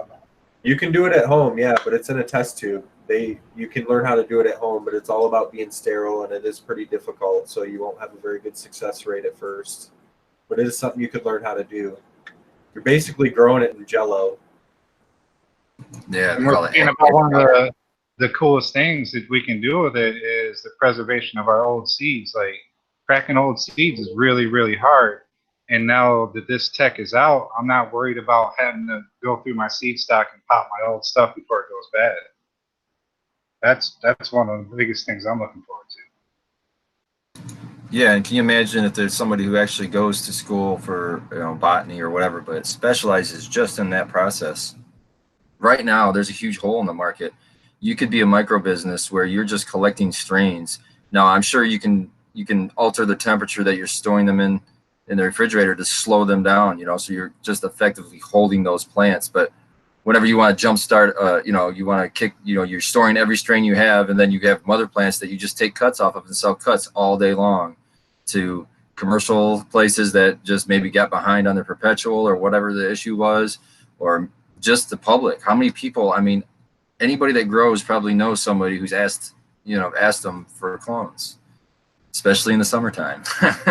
So if there's a store that they could go to, Clones R Us, people are going to be hitting that place up, especially if you have something that you can say was grown from a tissue culture that you can say this is a clean plant. That's going to be an important thing, and especially on the commercial side of things, I would think. I was going to say, you're saying Clones R Us, but I'm thinking PM-R Us, you know what I mean? And the only way to get around that is tissue culture, or doing it in a very sterile way. Do we have to get... So just to have that, have that stamp or have that, guarantee or whatever you want to call it to say, hey, this is a clean clone. I think maybe it won't be there forever. Maybe eventually companies that are out there, they're going to have to, they have to clone their own things, you'd think. But I think there's always going to be a demand from the public, and there's always going to be people that want live plants. Not very many people grow tomatoes from seed right now. They go and get the plant starts. That's what they're after. So, if you're looking at a business that I think would be, your product might sell for less, but I think you can move a lot more of your product. And you can have a low overhead too, because you don't have to grow huge plants except for your mother plants, possibly. But that's the whole tissue culture aspect that I know nothing really about. But I just see that as a huge hole right now that if somebody were to fill it, I think they could do really well for at least a while. I don't know about you guys, but do you guys ever have any choice cuts that you have? I mean, your first instinct is, I'm not going to give this out to anybody because it's special. But I always think, no, I want to give this to at least one person I trust, because you never know if you lose that strain, you want to go back to that person and get your strain back. So, I mean, it had happened to me. I just recently got a strain, my best outdoor strain ever. I lost it, but I just, after 2 years, we tracked down somebody who had gotten one of my clones, and sure enough, he was still holding on to it. That headlights. So I got my clone back. So just put a huge smile on my face. So to have a tissue culture, to have that for, I would think as a commercial grower, even, I would be like, yeah, that's just like money in my bank. That's, you know, just for insurance, that if I were to lose anything, or if I get an outbreak in the facility, I can wipe out the whole facility, clean it down, and just regenerate all my clones and have all my same genetics. I just think that's going to be, that could be huge. Yeah, I think you're dead on. People are going to want basically a bank of quality genetics that they can look to at any time. It's a business method where if you're first to market, you're definitely sure to succeed, I would think. Yeah, like a glorified insurance company, or like a vault or something. They sign a contract with you saying that they'll hold your genetics, your stock, and keep it there cryoed. And that sounds like a really good business to me. And if anything ever happens, you just go to them, and then they give you your stock back. And then they'll just keep it going for you. Well, to expand on this, are you excited or fearful about the idea of potentially calling a bank like that and saying, "Hey, can I buy Blank Farms GG4?" and you get their cut from that bank? I wouldn't worry, because you'll have everything under contract, and I mean, you bust somebody, you're gonna sue the shit out of them. Just kind of an interesting thing, because it kind of, one of the things that promotes big business a little bit more, somebody that's got a really popular cut could easily take it to market and make lots and lots of money by selling it through a place like that, I would think. I agree, but in one aspect, but in the other aspect, when I hear those things, when people pay lots of money for hype strains, I just feel it in myself. I'm like, even though I would never pay that much for a strain, I'm okay with somebody, if they feel like that's what they want to spend their money on, have at it, man. If that's what it's worth to you, cool, dude. I would never pay that much money for any strain. There's no damn way. I have so much love in this community that I get fire strains, at my fingertips, it seems like, all the time. So I'm not going to go out there trying to find something any more special. I just want to improve my growing skills so I can take this fire genetic and try to bring out everything that its potential has. Because I know that the sticking point isn't the plant at this point. The sticking point is me. So I just try to work on myself, and I don't try to chase the hype. It's just that, usually hype. We'll say, now that you're down to just recreational plants, do you think that that's going to change the way that you select your phenos and stuff? Are you going to go more for you now? No, I think because of plant counts and everything, I think that I'm just going to be getting clones from my wife's grow. So I'll be restricted to the plants that she's, got going on. But, they're recently my plants, so I'm fine with that, But so I think that my 12 plants will allow me to possibly grow something that I wouldn't want to grow for a medicinal aspect, something that maybe was just straight high THC, or maybe grow something interesting like a landrace, or something that you wouldn't normally grow in any kind of a production setting, but it's something you just always wanted to screw around with, just to say that you've tried to grow that kind of strain. Or maybe a really long flowering sativa, you're talking 4 months, 5 months, who knows, something like that might be interesting to play around with. It's kind of a good thing. I try to spin it to be a good thing, and it's kind of exciting. I know a guy with one of those 4 or 5 month strains that he just harvested and smoked. So shout out to Predicated Breeding on Instagram with his Highland Thai. I'm sure that he would help you get some of those seeds. Dude, Cal is such a nice guy, man. He's seriously a nice guy. Go check him out.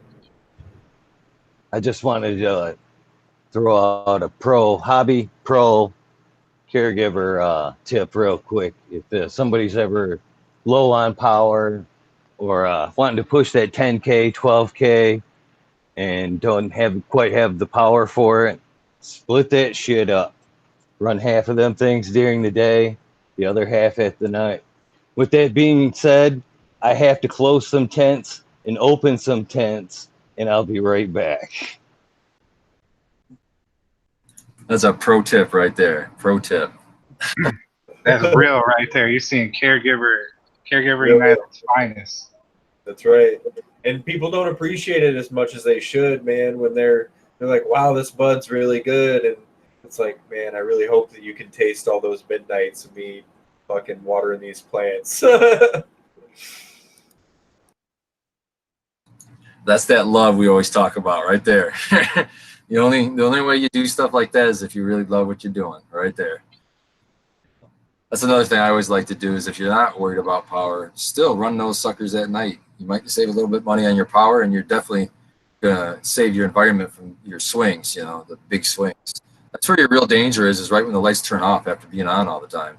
Get that huge humidity dump in there, and when the temperatures go down too at the same time, then you're just asking for a PM. So if you can mitigate stuff like that, like maybe switching from HPS to LED for one, that'll help. But if you can also run it when it's colder outside, which would be at nighttime, it helps to bring your room down to a normal temperature. At least that's what I do. I agree. And you can utilize that nighttime temperature to your advantage. And in the reverse, in the wintertime, you could flip it to daytime and keep it a little bit warmer if you need to. I generally keep it the same in the wintertime, even because usually having to heat the room, heat the space. Even with the LEDs going, I still have to heat the space. So I'm trying to get the advantage of the heat at that point. So just the opposite, it works out just fine. I keep one of those little radiator heaters in there, radiant heaters. Yeah, I'm going to do the same thing this winter. I'm going to do radiant heat and use my LEDs for 18 hours, I think. That's going to be my solution. Do some autoflowers. I'm actually going to get more light. Yeah, I'm struggling keeping above 75 right now in the summer. I can't imagine what it's going to be in the winter now that I'm all LED. So I'm just going to bring in probably a HID or another CMH.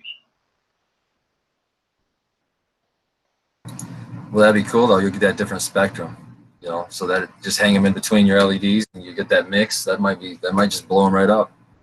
CMH brings out color in plants. I've seen some really neat expressions for sure. Yeah, my Big Ten, I just swapped out that Rapid that I had in the middle for my 315 CMH. I think it'll work out better. You get the UV in there, you get that radiant heat that you're just lacking with LEDs. It's kind of interesting that we're talking about it lacking heat, but it is a true thing at certain times of the year. Welcome back, old man, by the way. Appreciate you coming back and joining us.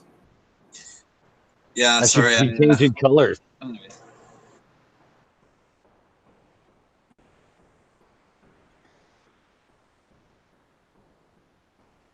Oh, you love that HBS color.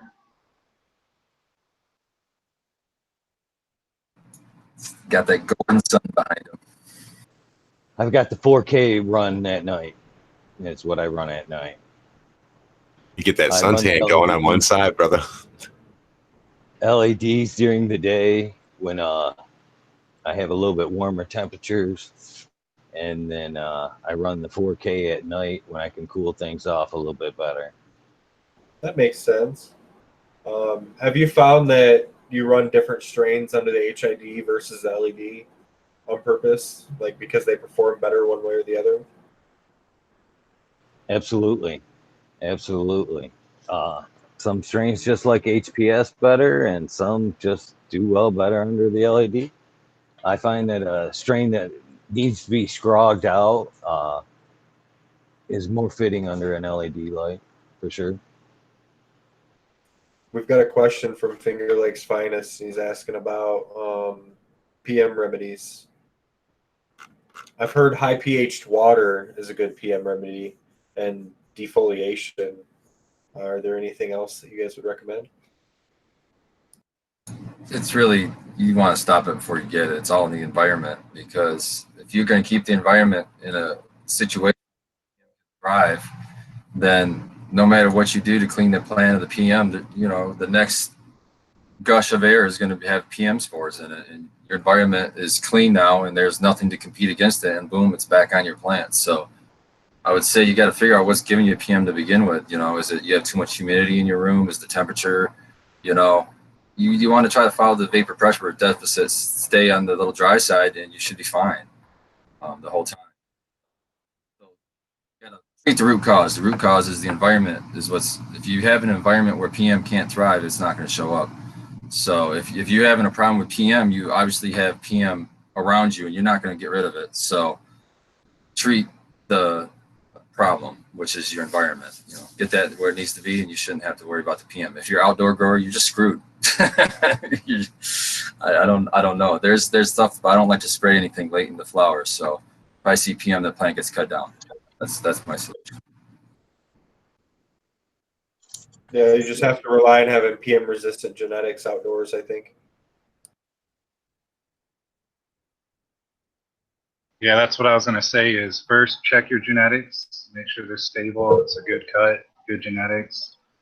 And then nextly, how you're actually growing it. Yeah, your environment, everything, if you're growing organically or using bottles, because synthetic grown plants are, I hate to tell you, are notoriously easier to get PM. They're not as resistant as organic plants. That's what I've always seen over the years.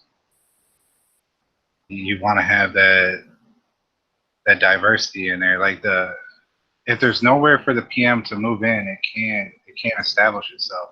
PM is everywhere in the environment. No matter what you do, it's indigenous. There's millions of different strains, but there's only so many that will actually attack the cannabis plant. But it is everywhere at all times. It's just a matter of having the right stuff, good genetics, the right methods, good environment.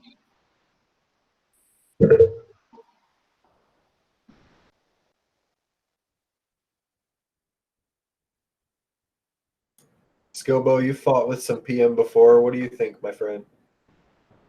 Kill them all. Start over. It's what you have to do.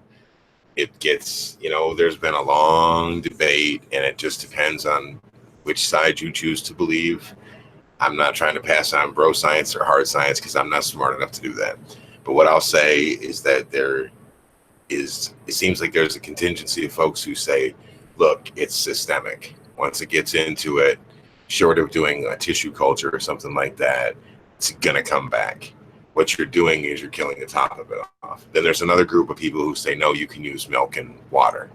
So I think it just comes down to, your mileage may vary. But you want to really consider what you're spraying on your plants and when you should really discontinue some of that spraying. It just becomes, there's like a tipping point. When you start thinking about, wow, I wouldn't sell this to anybody. Not that you do, but if you start thinking, wow, I wouldn't sell this to anybody, you probably shouldn't be smoking it either, man. Kill that shit, grab another pack of beans, look at the bright side, but say, hey, well, I know that strain was not going to make it in my environment. And it's cheaper for me to grab this pack of beans and pop these bitches than it is for me to spend $3,000 or $4,000 on a humongous dehumidifier that I really can't afford to run anyway electronically because I'm strapped for cash. Just, cheap home grower shit, man. Well, it's kind of like spider mites. I was talking, I think, in our group chat about how I'm not as afraid of getting them, knock on wood, as I was before since I fought them before.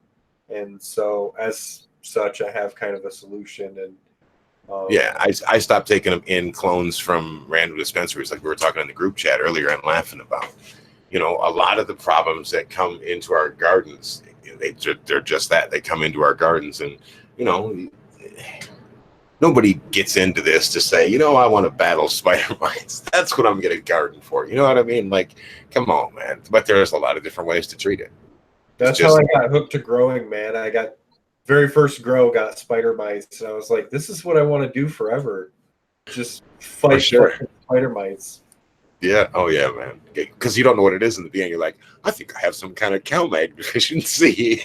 Yeah, man, it's just always CalMag, so I'm just putting CalMag on there, and that's not working. And then you got, webs, and then you're like, well, this is getting chopped down.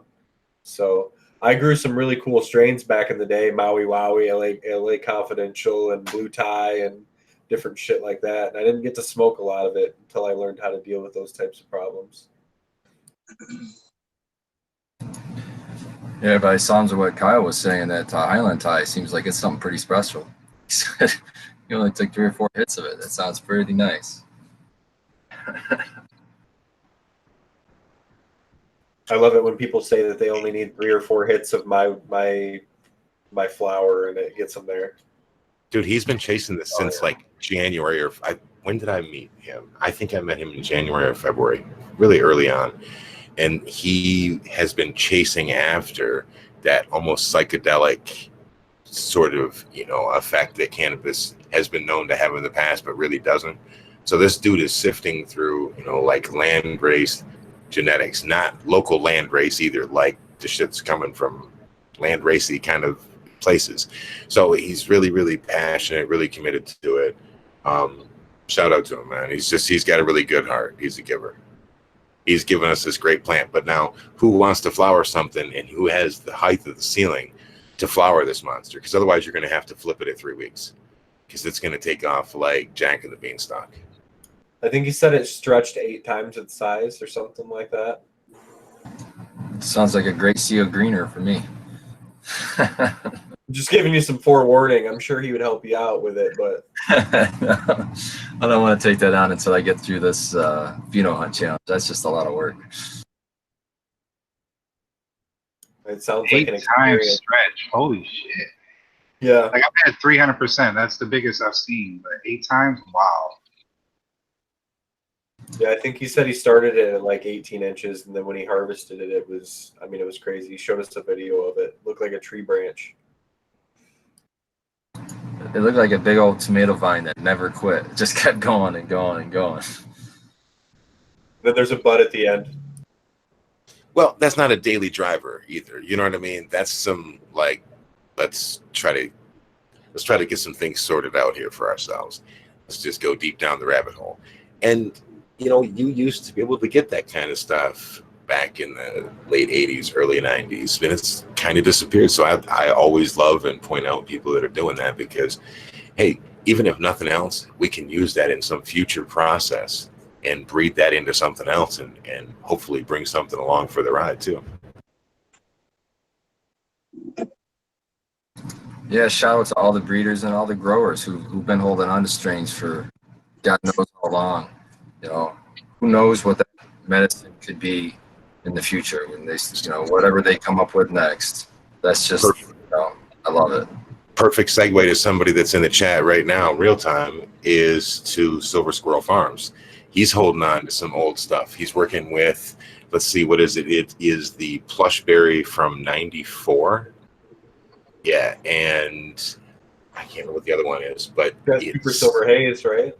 Yeah, Super Silver Haze. He's got the Panama Red. Those crosses are coming out with the Keweenaw Copper. So those are, just keep that shit around. You know what I mean? Pop it, try it. You might like it. If nothing else, even if you don't take a clone of it, maybe you'll do it as an outdoor grow and it'll self-pollinate. It'll suck for you, but it'd be great for everybody else if you can get that out there still and see what it crosses into somebody else's shit. Yeah. Says he's got silver pearl and Afghani number 1. Ooh, that Afghani number 1 is going to be something special, I'm sure.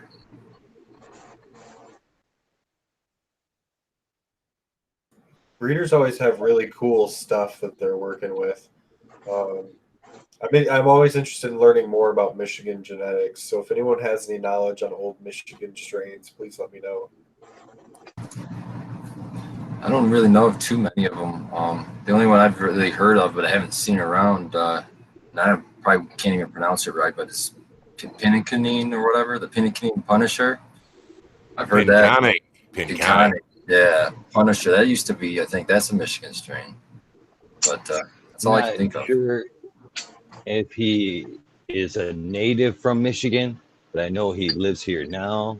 DJ Shorts of Blueberry is a Michigan native now, anyway. So I Yeah, did he not know he was that. created here, but he lives here now. Yeah, I see him at the Cup a lot, just walking around like a normal guy. And I'm like, it's a freaking legend, just walking around like he's just nobody. He speaks at Hash Bash and stuff like that, and he's written books on breeding, I believe. So definitely check out DJ Short if you haven't done so. Actually, one of the other guys that's in the chat, Red Setter Farm, he and I met up with DJ. He was doing a talk at a dispensary in Ann Arbor. We went out afterwards and hung out, and we got some seeds and stuff. It was really cool. He's super easygoing, great guy. I have yet to really pop much of his stuff, but I got a couple packs of that Newberry. Waiting to pop those. Those are like the F5s, I think. So those should be super stable. You shouldn't be seeing too many differences. Those should be nice. Yeah. Let's see what the freeze dryer can do to that. Yeah,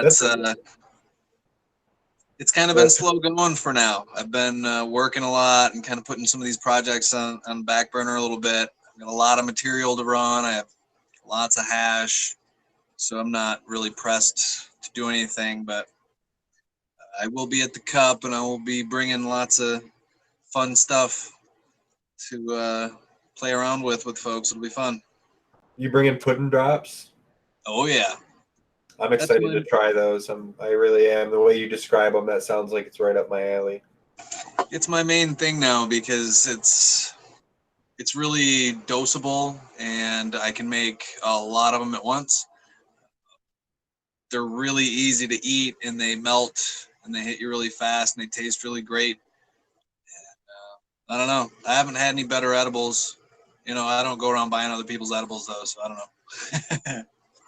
So what kind of doses do you have on them? Or do you say you just dose them any way you want them? So what I've been using is a full spectrum oil. It's actually a shatter run or a wax run, BHO, and then we remove fats and lipids from that with the alcohol, which gives us more of a full spectrum oil. So that's what I use, and we've got about 700 milligrams cannabinoids per gram. That's pretty good, and so I can dose it out really well with the molds and everything. It's like a little bit of math, but I have 10s, like little 10 milligram ones, and I do 60 milligrams, 70 milligrams. I can make them to order. It's just math, so it's pretty simple. It's cool. Well, I can't wait to try them out. Sounds awesome. 1 million milligrams. Wow.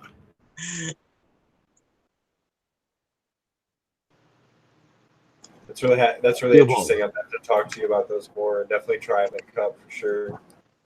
It's hard to explain because of the texture and everything. It's like astronaut ice cream, so not everybody really understands what that I guess is, but the way it melts, it's fast acting, and I mix my full spectrum oil with MCT oil, so that even travels pretty fast through your system, coconut based, organic, blah blah, all that stuff. It sounds like we're going to knock each other out before we even get going as soon as we meet up. Right. Do you add anything like lectin or anything like that? I heard it helps lengthen the duration of the buzz, supposedly. I don't actually. I hadn't heard that. I'll look into that. It does. Yeah, I use my recipe. I use that in my recipe for my butter. I use less than that, but it's more just it's the emulsifier. So what it's really doing is it's pre-breaking down the fat so that your body can digest it quicker than your acids in your stomach break it down. So it allows you to digest more basically before it's destroyed. So Wow. that was my understanding of it. As well as a binder, correct? Yeah, that too. It makes it so that it blends together more. What's the word? Homogeneous. Mm-hmm. Where it blends better. You don't have like half half a cookie is as strong as a whole cookie, and the other half has no strength. It's not. It helps with that too. So Well, that mine helps is you done. get- The pudding that I use is actually, it's so simple. It's ridiculous. Pudding is basically cornstarch and some flavoring and a little bit of sugar. That's literally what pudding is. So, you know, the cornstarch is a pretty good emulsifier in terms of spreading it evenly. It's, you know, and I can whip it. It's not an oil-based thing. It really it doesn't have any oil to it at all. And then when it's freeze dried, it's so dry that when it hits your mouth, it kind of just dissolves with your spit. You know, it's like 10 seconds, little 10 milligrammers are gone in a heartbeat. And my hope is that it's more of a sublingual delivery. You know, obviously it's the best, outside of keystring it. Yeah. You know, I don't know. I haven't done that yet. Probably not far off. I'll check it out. So Red Center Farm says that Newberry that you got wasn't a regular release. He said it's a promo run. So that's Oh pretty yeah, sweet. no, super rare. Yeah. Super expensive too when they released. I saw Yeah. the price and I said nope. I almost ordered him on Neptune, and then I realized he was going to be in Ann Arbor, and I live pretty close to there. So I just hoped he was going to have him, and he did. So it was good, man. I got a pretty good deal on him, and he told me to buy an extra pack and sell them for like $800. He's like, just wait a couple months and just sell one of these for like $800. People will buy it. And I'm like, nah, I can't even bring myself to do that, you know? Yeah, that's crazy. That's awesome though. I love it when you can get the seed from the breeder themselves. There's just something awesome about that. That's pretty cool. Yeah. We went out to a restaurant and hung out, you know? It was like really personable and nice. You're definitely gonna have to Mr. feed on that and keep it around for sure. I'm going to have to give some to some of you guys because, you know, Hook it up. my noob techniques, I don't necessarily trust them, you know? Count me in. I got you. Mr. I'll get her Hermit going on House at there. 30 for you. If I could Tell you pull what, you bigger- over there for a second. Oh, go ahead. Since the last time we spoke, the last episode, we were talking about possibly harvesting water-based terps from the hash water. And I just thought it was a coincidence. A week later, or within that week, I was watching the Dude Grow show, and they were talking about adding powdered coconut water to your plants. And I thought, well, if they can take all that coconut water down and take it to a powder, there's got to be a way to take that hash water down and get those terps. Oh Right. man, we have an experiment now. Got to dehydrate hash water. Operation No Terp Left Behind. I wish Throw I it in a could big do it. distillation machine, right? Say again? That you throw it in a big distillation machine, right? It would separate the water and terpenes for you, right? Suppose you could distill it. Yeah.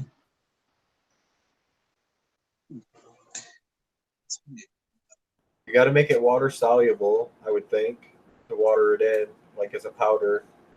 So You'd have to I know I what. just think in the Concentrate it distillation down. process, You know, if we could warming just it up would concentrate it lose down some to things. something I could throw in the freeze dryer, I could freeze dry quite a bit of it. And it would be like a water soluble powder at that point. I like watering your plants, but I like that idea. I'd be down to try it if somebody did it. I think you'd be left with nothing but terps. I mean, maybe I'm wrong in thinking that, but what else would be left there?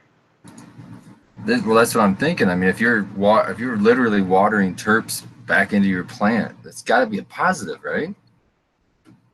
Yeah, but those are pretty volatile too, man. Like some of those will burn off at 80 degrees. Something, you know what I mean? So you're saving some of it, but in the process, you might be losing the thing you're looking for.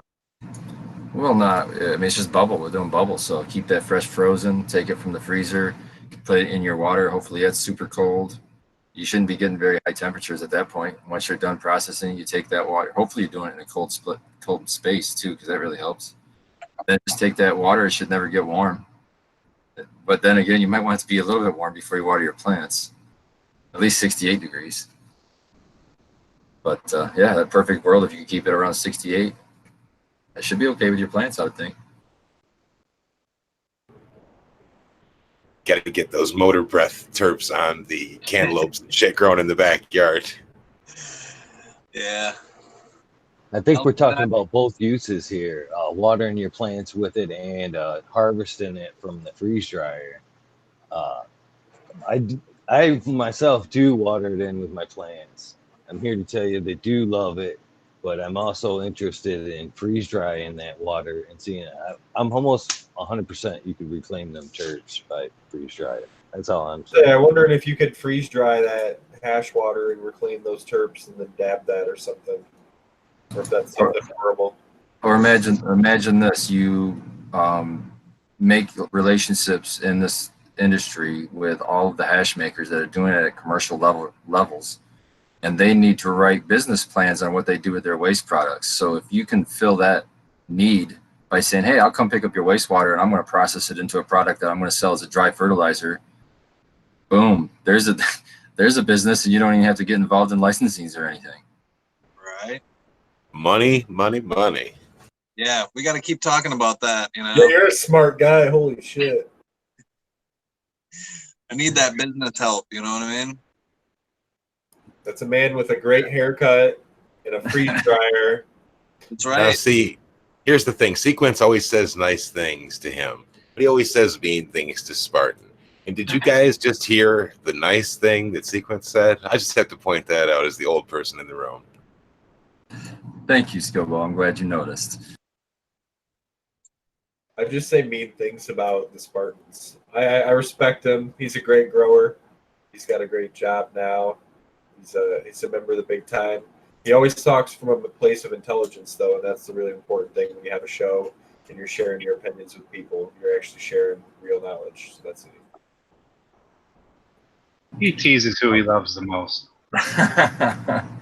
Well, thank you. I thank everybody for their good words. You know, I just consider myself a guy trying to grow the best weed he can grow, and you know, I don't try to be shy about it. You know, because I'm in a happy position where I don't have to be. I don't have to hide from the law, and I don't have to hide from my employer. So, you know, it's a rare thing, and I cherish that. So, I just try to be happy about it, because it could be taken away from me in a heartbeat. Who knows?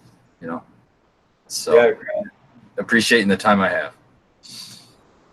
I mean, I said on a podcast with Shane from the Cheap Home Grow that I grow with the intention of making my plants look better than everyone else's plants. That's no offense to anyone else. That's just pressure on myself to do as good of a job as I can do, you know? And I think that if everyone does that, then we grow some really badass plants. And I just am grateful too that we have this platform where we can share that with each other. I truly feel everyone here that's here today is a friend to me. And even though I haven't met you all in person, it feels like I have, you know, and just you know, when I can get in there on the chats that we have, you know, it's great for me at the end of the day, because at the end of the day, I just love talking grow, and I love talking grow to people who give a shit about grow, you know, people who have their heart in it and not just, you know, just the drama. So I just want to thank each one of you for that. And I just like this platform for that. It's just great. And same thing with the people, the listeners, because I'm a listener on all these other shows. You know, I'm sitting where they are now. So, you know, keep improving yourselves and keep networking yourselves, and you can be sitting right here too. Right? I mean, I've had the pleasure to meet you and smoke one of your joints, and that shit was fire, to be honest with you. So I don't know if I'm the only lucky one on the crew to shake your hand, but yeah, it was a great experience for myself. So thank you. Well, thank you for that, man. I couldn't have had a better compliment, man. Especially from you. I respect your growth so much. Just smoke your weed. That's the best test, right? Just smoke the weed, man. That's it. You can say all the words you want to say. Proof is in the plant. Scoba likes to say all the time, proof is in the plant. You know, you can take pictures of it, but will you actually let people smoke it, or will you have any, or are you proud of it? That, you know, that if you, as long as you approve of your own plants, you're doing a good job. Does it check all the boxes to become a keeper? You know, do you have to wrestle with this thing all the way through? No? Hey, that's cool. Do you like the way it looks? Because I've got my eye, I've shown all you guys in the private chat. I have this one plant that is a GMO crossed with Skittles. It's crossed with San Fernando. And man, this thing is a pretty ass plant. Love the leaf structure on it. I don't even know what it's going to flower out like, but I am definitely going to take cuts of this successfully because I just really, I don't know. The GMO thing for me is one of my favorites, and I don't even know why. I'm not the biggest thing on flavors, but that shit is delicious. It slaps me sideways. Oof. I got to try some really fire do-si-do tonight, man. That shit was really good too. GMO is one of them flavors that just stands out. Like, you can do a blind taste test and you know it's GMO. It's like, you know it's Gorilla Glue, just like you know it's a cheese. It's I knew I was going to say glue. Thing, yeah. Yeah, glue. The GMO that we're growing at work right now, I've never smoked a GMO. I'm not going to pretend like I've smoked a lot of GMO, but I've never smoked a GMO that had that much garlic taste. It's you don't even. It's weird, and when you pull it, you don't taste garlic at all until you start breathing out. But then it's like almost overwhelming garlic. Like, I'm a big fan of garlic, but that's almost too much garlic. So I was super impressed with that plant that we have. So it almost puts you back. Like, how the hell is this in a cannabis plant? Like, wow. That's like the Tuscany cut, man. That's the deepest with the garlic. Yeah, it's crazy. Yeah, it's just like what you said. It surprises you get that flavor out of a cannabis plant because it's so different than anything you've ever smoked.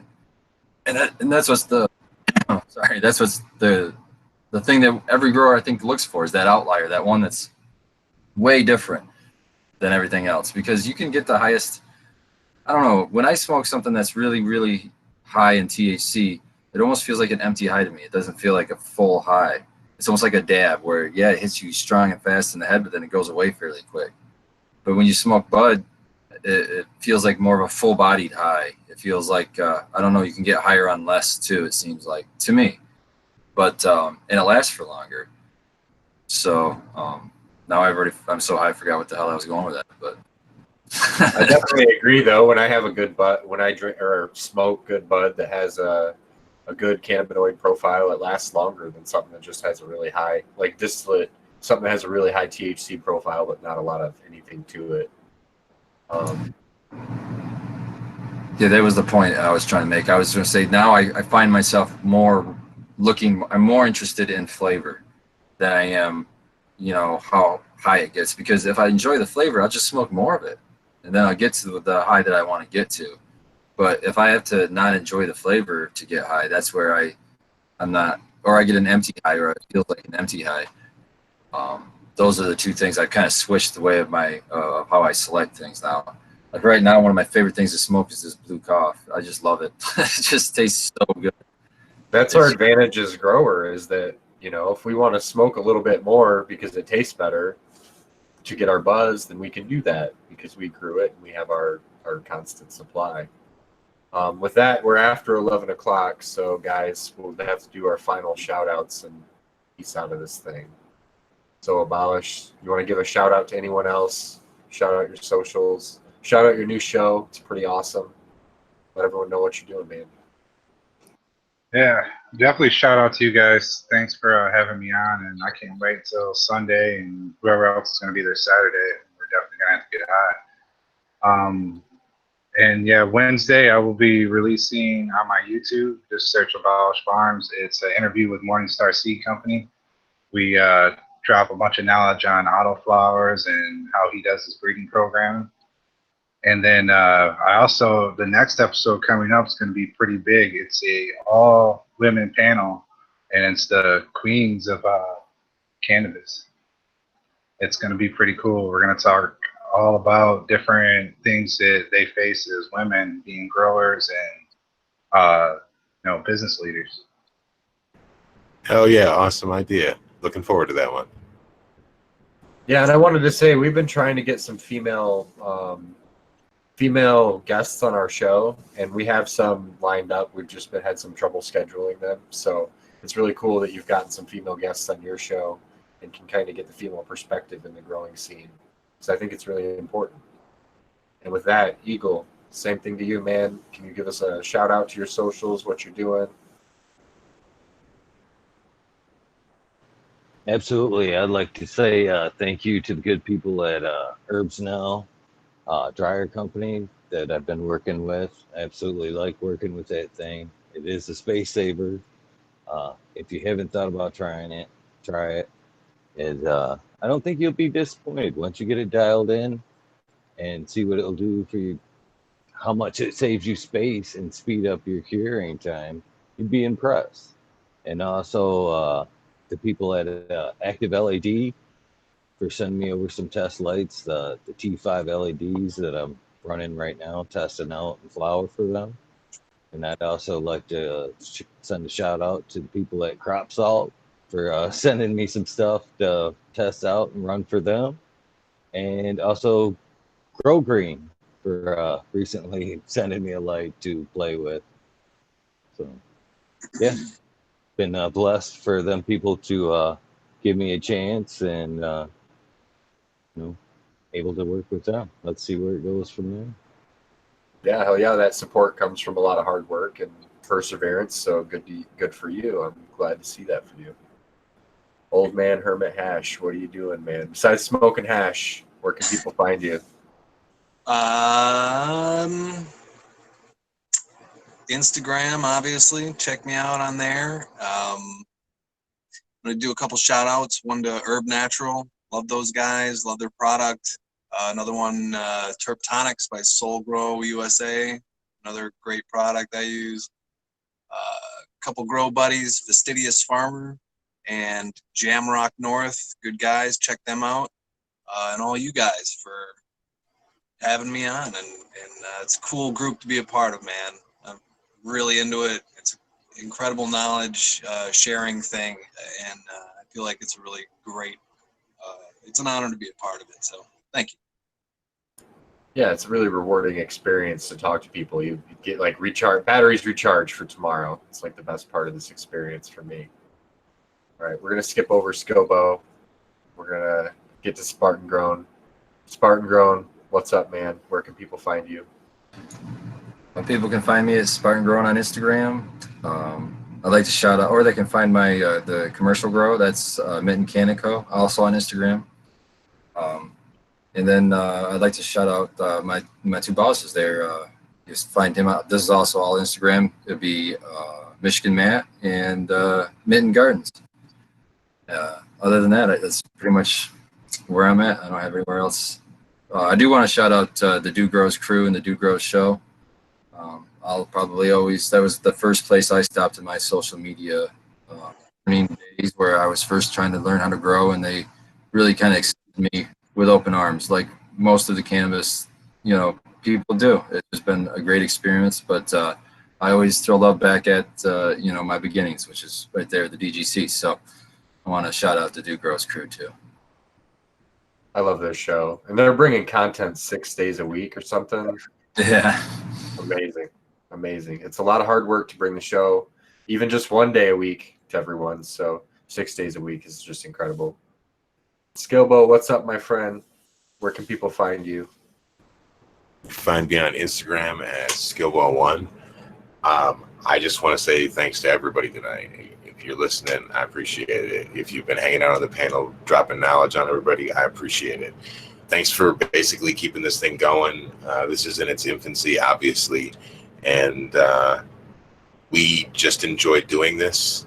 So we figured we might as well broadcast it live, and that way we can interact with all of you. So on that note, man, I just appreciate it. It's been a good show to me.